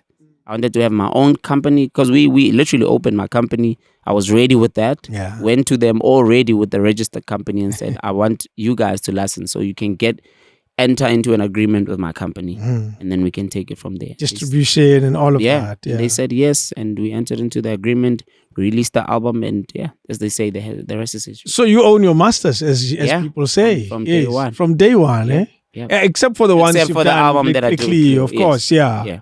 Do you ever feel like that album could have been re-released? Post that Cleo album? Yeah, it hurts. Just so to say, hey. Because sometimes, as soon as people actually knew me, they started discovering that music. Oh my gosh, we didn't know Donald has this, especially the song Know You Better. Yes. That's because that never stopped playing on the radio. That's the crazy thing. Yeah, quietly it was playing. It was always playing on the radio, on the Sunday shows especially. It became huge, bro. Like classic material type of song. And I've always really known that if I had blown up with that music, I always felt like my career would have been different. And it didn't happen. And I felt like, you know what? It didn't happen for a reason. maybe I needed to be this artist that I became, because I became more of a pop star. I think with house music allowed me to be more of a pop star because I spoke mostly to the youth. Yeah. The youth followed that sound a little bit more. And yeah, man, I'm always grateful, but I don't really regret anything, man. I think even that album coming out the way and did, and even the slow takeoff. I think that was perfect. Yeah, because that was just good enough. Because now you're talking about albums that get released today in a week. It's the biggest song. Yeah. Yes, so that slow takeoff didn't bother you. Yeah, no, it didn't. Second album. Yeah. Pressure. I imagine this pressure. Actually, third album. That's third album. Oh yes, of course, third album. Yeah. Yes, Pressure. Yeah. What happens to a Donald who's now expected to live up to the deserve, accolades, which is clearly not easy for anybody. Yeah. It wasn't easy. I'm not gonna lie. I think I felt the most pressure writing that album. I even called a friend of mine, Pacey again, Pacey Vilagazi, to write the album with me. So the first album I wrote it all on my own, the whole thing, word for word. Word for word. Yeah. But then the second one I was like, you know what, Donald, here you've got to humble yourself a little bit. You're under a lot of pressure, so get help. Get other people into the studio, get a lot of producers in the studio, and then make this album. And I made Black and White, and it's classic. It's also another classic. Yes. Yeah, and it had Unpredictable, which is an amazing song. Crazy but Amazing. Yeah. It had Don't Let It Burn with Boosie. Jeez. It had hits for days. It had what was the other song that I had with Big Nas? I had a Party for Two. Also had Party for Two. So it I actually had more singles in the follow up than the previous. Yeah. And because the music career is a tricky career. Yeah, very. And one that goes up and down. Yes. Define the life of a musician with those up and downs as the theme of your definition. Yeah. What happens to the character, to the famous Donald, who is on top of the world today, and they are not on top of the world tomorrow? Yeah. What happens to this musician who's talented consistently? That never goes away. No, but the reception changes so much. Yeah. What happens because I'm afraid of your careers, man. Yeah. I wouldn't do it. I'll tell you that much. It's a full-time battle. Yeah. And I think I was very fortunate and very lucky to wake up very early about that dynamic. Okay. I knew it early. In my heydays, when I had my biggest album in the country, I already knew that one day this is not going to be the case. And I need to prepare myself. And how am I going to do that? It's all mental. I have to know this is exactly what is going to happen. And I need to be ready for it, and I need to wear it with class.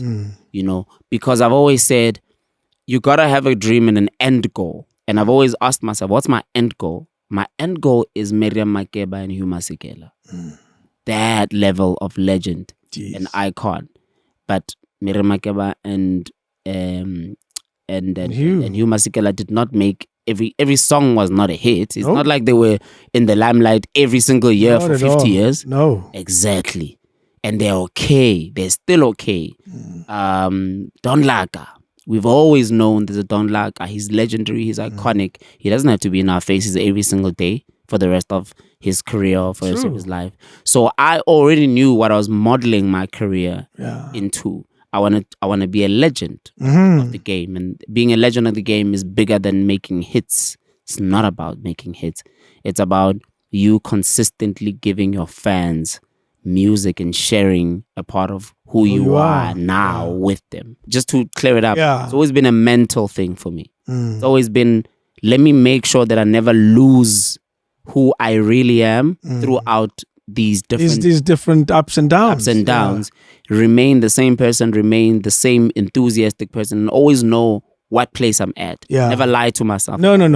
We always know whether you're up or down. 100%. Because sometimes you could be down and you think you're up. Yep. That can lead to all sorts of crazy things. Exactly. Drugs being one of them. 100%. Yeah. So be okay with where you are and wear it with everything with the same respect. And that's why, to be honest with me, man, to be honest with you, people don't even realize that I had albums that didn't work out at all. Yeah. I'm still the same Donald to them. Yes. They show me the same respect. Like I get so much love and respect from even a lot of young upcoming artists. You know, show me so much respect. They call me Khotman. I don't understand. I'm like, guys, have you ever seen the Khotman this young? Well, this good looking? Are you mad? Good look, just good looking. Where? How?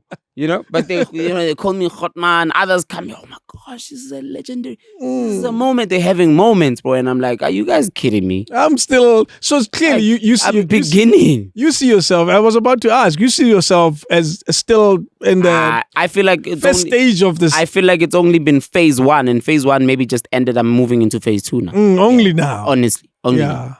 That's why I don't stop. Because people always wonder why Donald. Why doesn't he? Because obviously there's also people who are very disrespectful that come on Twitter and say, when are your career's over, man? Leave the thing, my man. Go and open a bakery or something. Go sell wings. You know. You get that, man, and you can open a place. You decide what you do with it. You can open a place and call it Deserve. No, I'm crazy. I'm trying to think about that. I'm like, nah, it's not gonna work. Ring it. Like, where did yeah come from? Bro, here's the thing. Craziest thing.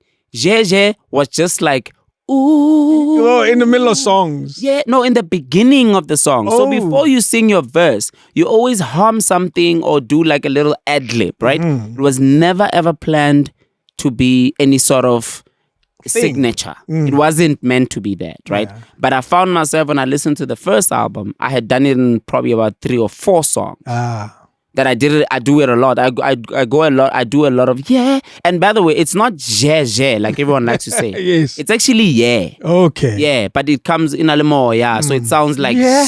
Yes. Yeah. Bro. And also remember, because the song became like national anthem. Like people heard that song until they were tired of it, basically. It was like that. It was that type of a hit, you know? So that's the first thing you hear when that song comes on. It's that. Yeah. Then you know now Donald has arrived. That became your name. So it became a signature, and obviously now with now also realizing it, I started now doing it deliberately now. Yeah. Now I used to do it at the shows. So even before I come on stage, while it's still quiet and people are waiting for me. Expecting for years. When people are still waiting, even before the first song comes on, I'll just start with the microphone. I'll just go, church, and then they'll go, crazy, bro. Like, the crowd would go mad. Jeez, and then when I introduced the red mic with the stand, already because they put my stand on stage before I even come on. Already when the stand goes on stage, everyone knows what's about to happen. All the niggas get ready to hate and the girls get ready to scream. I always understood the dynamic. That's your life. Because the guys would move towards the back. Okay. So that if they want to boo, they can boo there. and because, you know what I mean? And then the girls would come to the front of the stage. But the girls would always overpower the guys. So you appreciate and accept that your fan base is women and guys, whatever. Man, come on. I'm one of those artists. I have never been confused about what my message is. It's always been the same. I know exactly who my people are. I know who I'm singing to. Yes. So even, and that's why, and you know, this also happens just naturally because of the energy, bro. Yeah. Even when I arrive at a show, literally the energy changes. The girls get excited. They get ready for a moment they know that they have to get involved. Exactly. This is their performance now. So they're the ones that get ready to consume that performance. Majid, just like, ish. There goes another 45 minutes of nothing. I like that. There goes another 45 minutes of nothing, you know?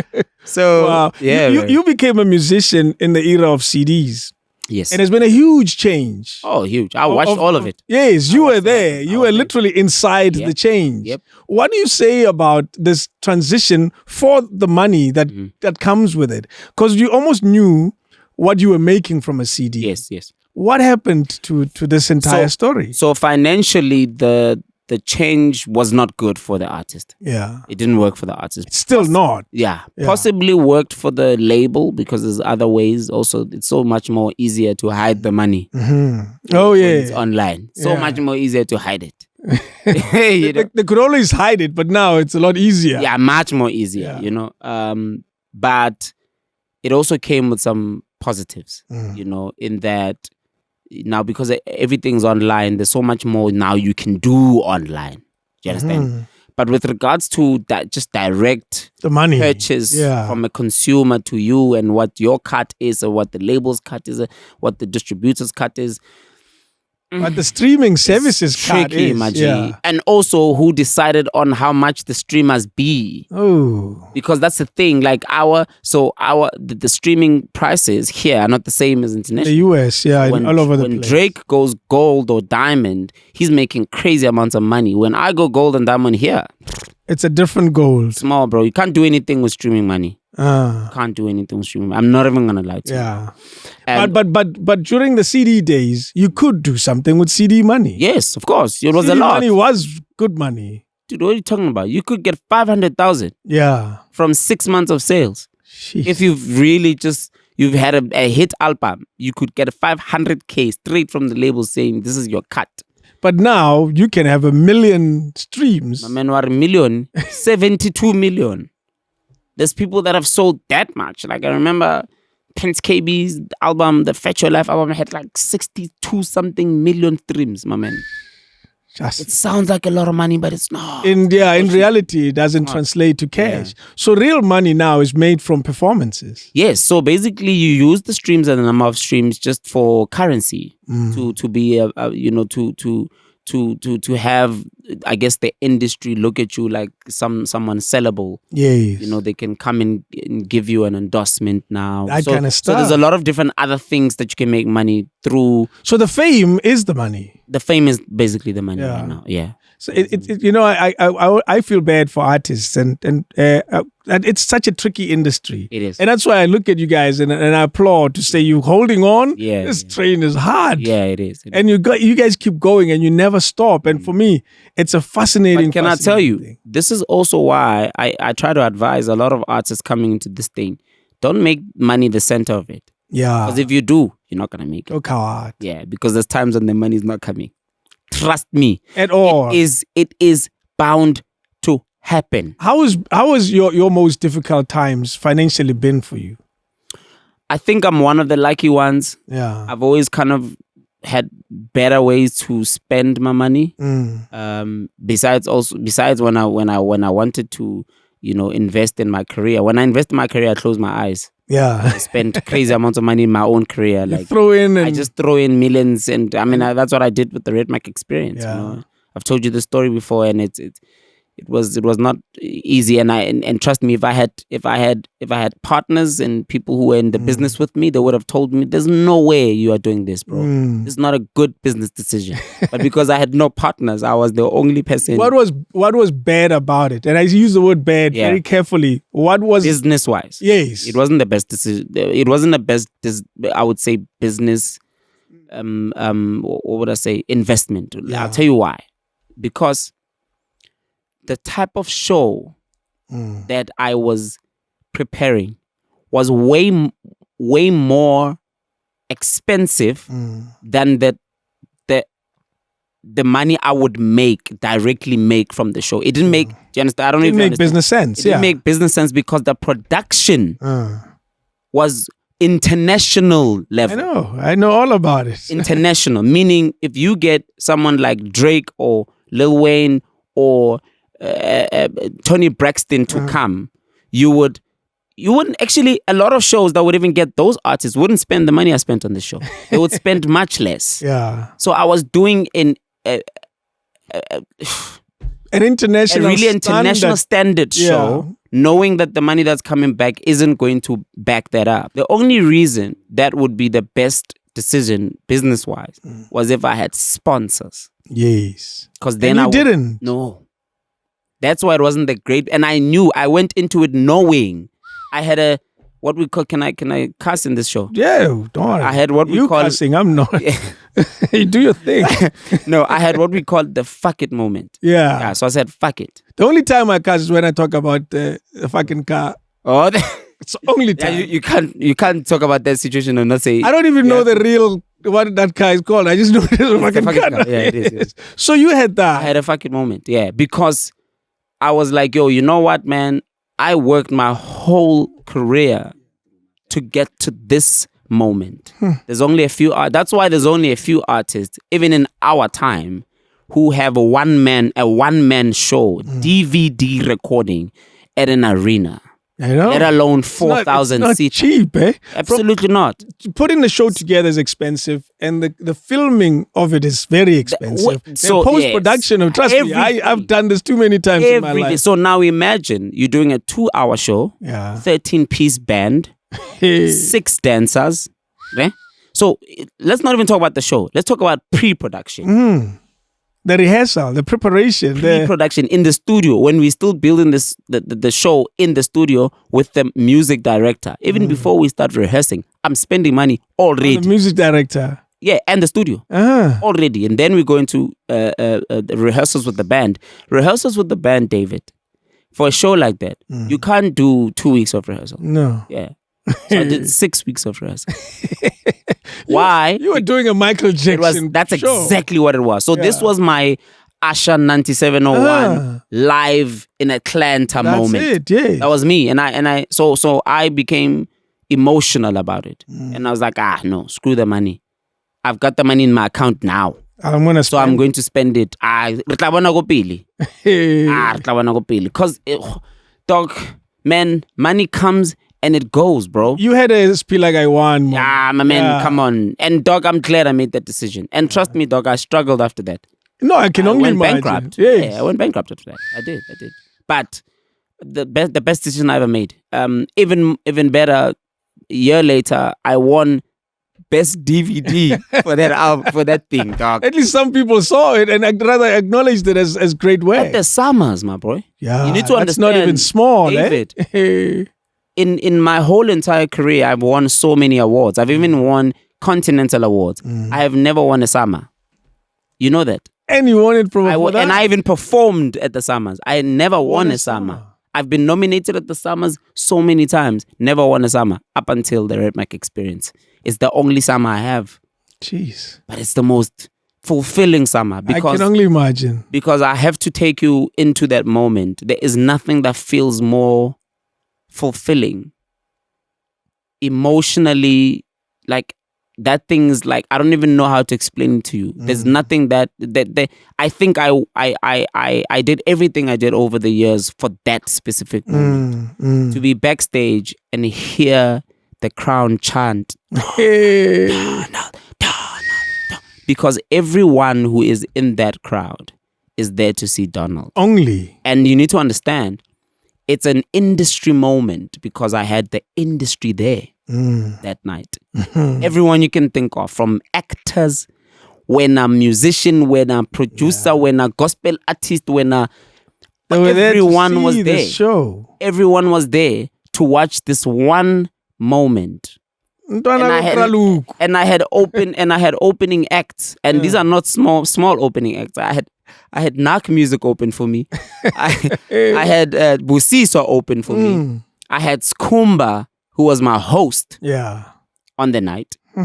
And on the show, you need to understand, now during my 2 hours, I had Black Motion come out, surprise.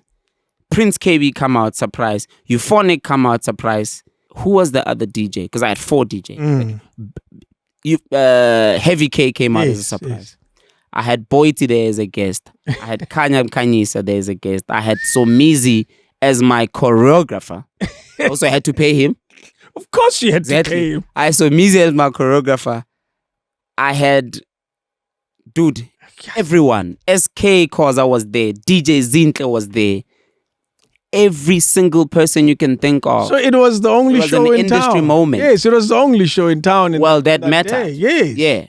Everyone was there to watch. I had Loot Love was there. Reason was there. The industry was there to watch that one moment. There is no moment for any artist. I can tell you that right now. There's no moment for any artist. There's no performance for any artist that is more important than that one. Yeah. That one man show by his Java at the Sun Arena. That's probably his biggest night of his career. I know what that feels like. That fill up the dome moment the dome for Casper Nyovest. There's nothing that will ever feel like that. Ever. You'll try to replicate it, but it'll never feel the same. It can never ever feel the same. So that red mic experience moment, my bro. Is there now that we're talking about you'll try to do it again, will never happen. Yeah. Is there plans in your dreams of a doing it again? Of a replication, yes. Well, not a replication, but I will do it again. I have to do it again because also so much has happened since then. Of course. So people need to now get connected with everything that has happened. I need to then bring them back again and say, oh, by the way, since 2016, this has that, remember after 2016, I've had a song with Tiwa Savage. That moment still has to be seen in a grand type of event like that. I've done so much since then. I think there's room to license it differently. Yes. We're living in a world of Netflix and all those 100%. And Showmax and yes, you own full rights to that that production. It cost you an arm and a leg, almost literally. Yeah. Oh, you mean the one that I already have? That, yes. Oh, no. Those conversations are there. They're happening already. Because it has They're happening right now. It has actually, to. Yeah. So I'm still gonna make some money. You have to. Yeah. It's still worth a lot of cash. Yeah. I know it's not easy for those type of things. When you said you even went bankrupt during that time, but there's still value in the product. Oh yes, yeah. Oh yes. Because I've recorded and shot so many live videos with so many artists, and the first question is like, can I have it? Unfortunately, you can't because it's owned by the sponsors of it. 100%. They can't do anything with it, and unfortunately, you can't also do anything with it. So I understand the dynamics, but the beauty of this, my one, I own it. That's it. Yeah. There was no sponsor, and that maybe is a small. Not so at that time, but a small advantage now, looking back. Because now you'll have to share the cash with some people, you know? Yep. Oh, man. Yeah. Do you look at your career, and there's still 100 years of it coming. Do you look at your career with pride right now? How do you see it, actually? Let me phrase it that way. Yeah. I'm proud of myself, man. Yeah. Yeah, I really am. I did it. I think I've always been so nervous about just like putting my foot off the pedal, making some really terrible mistakes, and I'm so happy, man. I'm so happy. I've held it together. Yeah, in one industry where it's so easy to just lose control. It only takes one moment, bro. It's all one moment, and everything is just like a mess. Yeah, in our industry. Lessons? I think to remember, as always, that my music career does not define me as a human being. That I'm still a human being. Yeah. Then that has been the biggest lesson. For me to remember that I still need to live life. Yeah. And laugh and joke and love and be normal. Just be a guy. That has been my biggest lesson, because when you are in that moment, bro, and you are this big star, it's very difficult for you to tap into that. Very, very difficult. Jeez. But I think I've constantly reminded myself, and my mom, just for existing, she reminds me of that all the time, so that I do not make mistakes, because if the last thing I ever want to do while I'm still on this earth is to disappoint Moatshe. Wow. Yeah. That matters still, eh? Matters. There's nothing that matters more than that. I'd rather be broke and be with my mom. I promise you, bro. Nothing, not even any amount of money will ever mean as much as she does. Yeah. Yeah. The future. What do you see? Like almost the immediate future. What are we working on now? I think another layer to my life has always been to uplift. possibly a little bit more passionate and emotional about uplifting. It'll make you broke, Joe. Let me tell you, ne? Suspend that aside. No, not at that level. Not Okay, uplifting all level. right. Yeah, Because there's uplifting, business uplifting, where you go into business and you're trying to uplift people and make money. So I made a conscious choice early on not to do that. Okay. And to focus on the more emotional and spiritual upliftment of a young, talented person. Yeah. Because one thing that I also learned about record labels is that they uplift with cash and their wallet, and they forget to uplift here. And that's why they find themselves with the problem of an artist not wanting to go to the show or to do the interview because bona they're tired. I mean, I slept at 5, so I'm not coming to the thing. You know what I mean? They're dealing with that because no one cared to remember that once this kid tastes a little bit of fame, it might be a little difficult to deal with them. So you don't just teach how to make a hit. Teach how to also handle what a hit comes with. Because a hit comes with a lot of responsibility. Now you have a hit. Now you think you're God. Now you're just like swearing at people. There's money coming in every weekend. You're getting booked all over. You just have cash, and now you don't care about respecting the next human being because you really think you are that great. Yeah. You understand? So for me, I pay attention to uplifting young people mentally. How do you do that, though? I have conversations with them, those who care to listen, of course. And by the way, I've been doing this. Dude, it's so crazy. I've been acting like a hot man even while I still had 2 albums in. Yeah. I was already giving advice. Just, Mpana, what are you doing? So, okay, did you get to do that thing? No, perfect. I just care so much, bro. Yeah. I care so much. And I think also getting the opportunity to work on Idols and being a mentor on Idols in 2017 was possibly one of the best jobs I ever did. It was like literally waking up and just, there's nothing that made me more happier on a Sunday. So you look to drive to go and do to this Pretoria at the State Theatre. At the State Theatre and talk to speak to these kids and remind them why they're here and why they're doing this. I had so many of those conversations. I literally did more than I was getting paid for. Because you just enjoyed it. Because I love it so much, bro. You know, I want to be proud. I should do that. I wonder if they still do that. Those mentorships. No. After my season, they cut the mentor role, actually. Yeah. So I didn't do any other season after that. I did only one season, and they didn't put anyone else after that. It's interesting. They never had any mentors after that. I've been in radio so long. And by the way, that I know there are no mentors. By the way, if you should know, I was disappointed with Idols for not having that role again after me. Very disappointed. I thought that wasn't the best decision. I thought they made a bad one. Should speak to Proverb. No. It's a conversation. Listen, it's just my opinion. Yes. But I'm always grateful for the opportunity they gave me to do that, man. Yeah. It's the best thing I ever did. I was saying earlier, I've been in radio for so long. I know that it lacks that. And like many other industries, a guy who will, because that's the role I played at some point at Metro. When Azania came through, that was my role. When Papi Moloi came through, that was my role.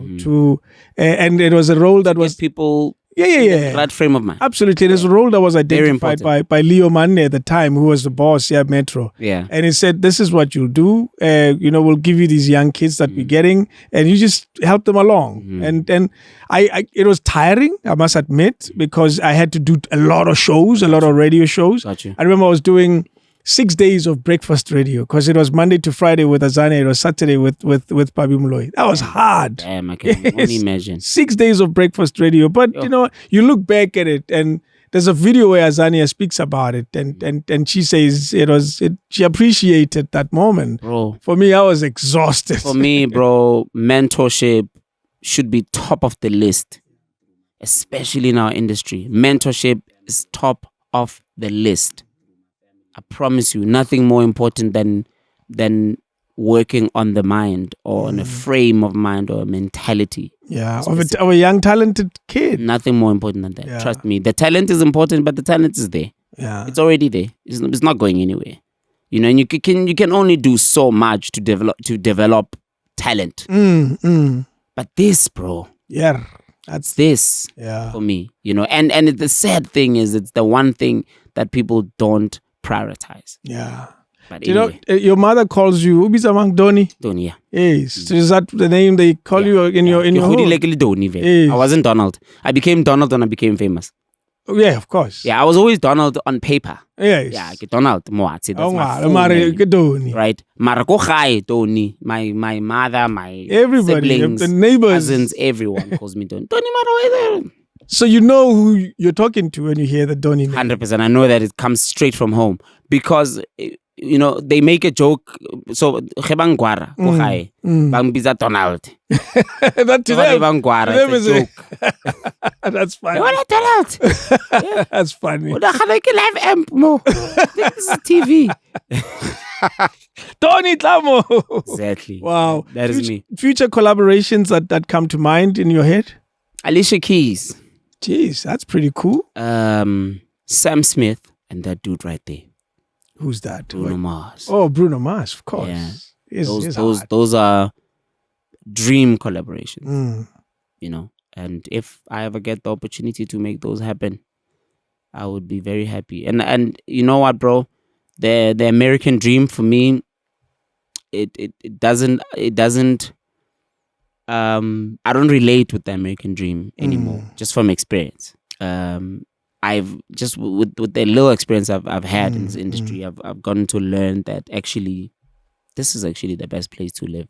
This one here, right here, this continent, yeah, possibly the best place anyone should live. Then you must have local collaborations in mind as well. Oh no, those are always gonna be there. Yeah, but the international collabos obviously open you up to a much bigger crowd. That's true. But I don't ever want to move to America. I don't want to be necessarily. Yeah. I don't obsess over being an American superstar. There was a time I did, but now I would rather be a continental star. I'd rather be an African star, which I already have tasted that. Yeah. But I wanna work with artists in any other country in Africa and just be known in those areas in Ghana, in Uganda, you know what I mean? But like I said, for me, just musically, those are the artists I really want to work with who are global artists, like so bad. I've got so much respect for them, more than just musically, just them, because I've gotten to also do my research on them, who they are. You grew up listening to Boys to Men. You know every song by Boys to Men. Yes, sir. Who do you listen to now? Yo, I listen to so many different artists now. Yo. R&B? Well, you tell me. I listen to everything now. So yeah, I well, listen to rap. We have the same problem, you and I. Yeah, if you had to ask me that question, I wouldn't know how to answer. Yeah, but R&B currently, I would say her. Okay. Wow. Yeah. I think she definitely moves something in me. There's other artists, but her makes the most different. The most difference. In other genres, AKA. Okay. AKA, I rate AKA, and I know this is going to be very controversial if a lot of the young hip-hop followers see this. I rate AKA as one of the best artists of our time worldwide. Wow. And I don't care what anyone says against who, Drake. For me, AKA is one of the best rappers of all time. Why is that for you? What appeals about his musical delivery? So here's an interesting thing, right? Musically, so I'm not talking about his personal life. Musically, the relationship he has with his art, I see where every time I see him, I see myself in that. Wow. I don't think I've met someone that is so passionate about his art more than that guy. He breathes fire through his music. His music is what wakes him up in the morning. I can see it. I don't even need him to tell me. Yeah. His passion on stage. He's just like one of those artists I respect, man. And I respected him from day one. He even became, at some point, he was my neighbor. Okay, yes. My neighbor. But I had the same respect. So I could go and ask for sugar. But I was just like, but this guy, though, is a legend. Yeah. In the making. He's going to go down as, for me personally, he's going to go down as the best South African rapper to come out ever. Jeez. In my opinion, he's the Messi of rap music in South Africa. Wow, man, well, this will definitely get attention. This will definitely get attention. So when I speak about some of my favorite artists, of all time, Michael Jackson, Luther Vandross, Boys to Men, Alicia Keys, Boys to Men, Ringo Madlingos, Thandiso Mazwai, with my chest, bro. Thandiso Mazwai, no one has touched me musically who's a female artist more than Thandiso Mazwai. I also mentioned AKA in that list. Yeah. Yep. I have a lot of respect for you. Thank you, man. I will always apologize for saying no at some point. Yeah. Because I did. I know. I mean, I've redeemed myself. Yeah. Me and my God are that's good. Just your conscience. Me and my God are good. It's why when you called me during lockdown, I said, yeah, let's hang out. Yeah, man. That's cool. Yeah. Thank you so much for allowing that. You also gave me hope to see the positives that was there, because everything was just bleak at that time. I can only imagine. So you allowed me and the boys to come out and play. And actually, that was the call. The call you made was important for us, because everything was bleak for us as well. It looked like it was a dark hole, and we didn't know how to get out of it. And it inspired Telkom Monate vibes and so forth. So for us, it was a key moment in us, because we didn't.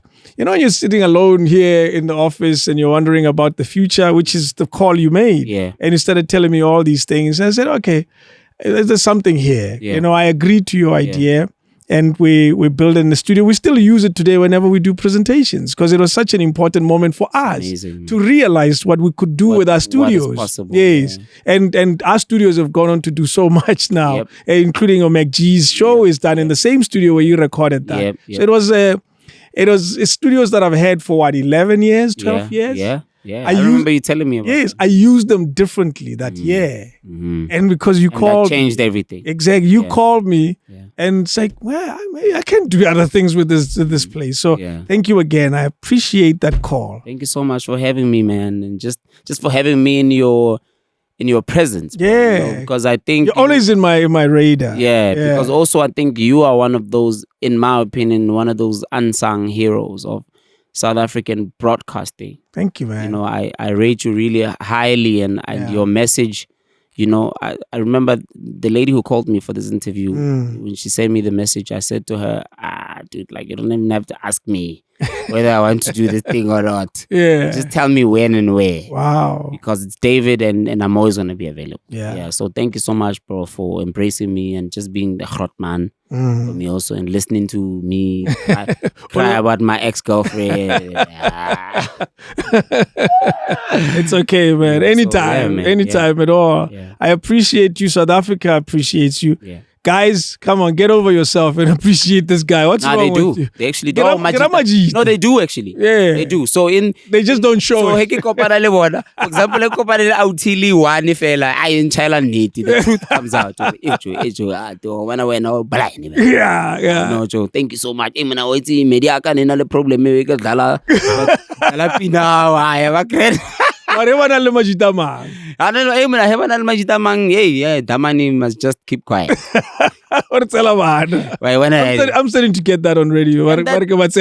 Young, my man. No, because ladies call the show and they always sound so excited to call. Yes. So that time, well, I don't know about you. That time, Nagising for so many years. So I don't know. I can't answer that. I have no idea where they are. We can talk forever, man. We reached 3 hours and 5 minutes. You are amazing. Yes. That is so crazy. Yes. You are incredible. You're a star in my world. Thank you so much. Thank you, D. Ladies and gentlemen, Doni. Let's use that name. Doni.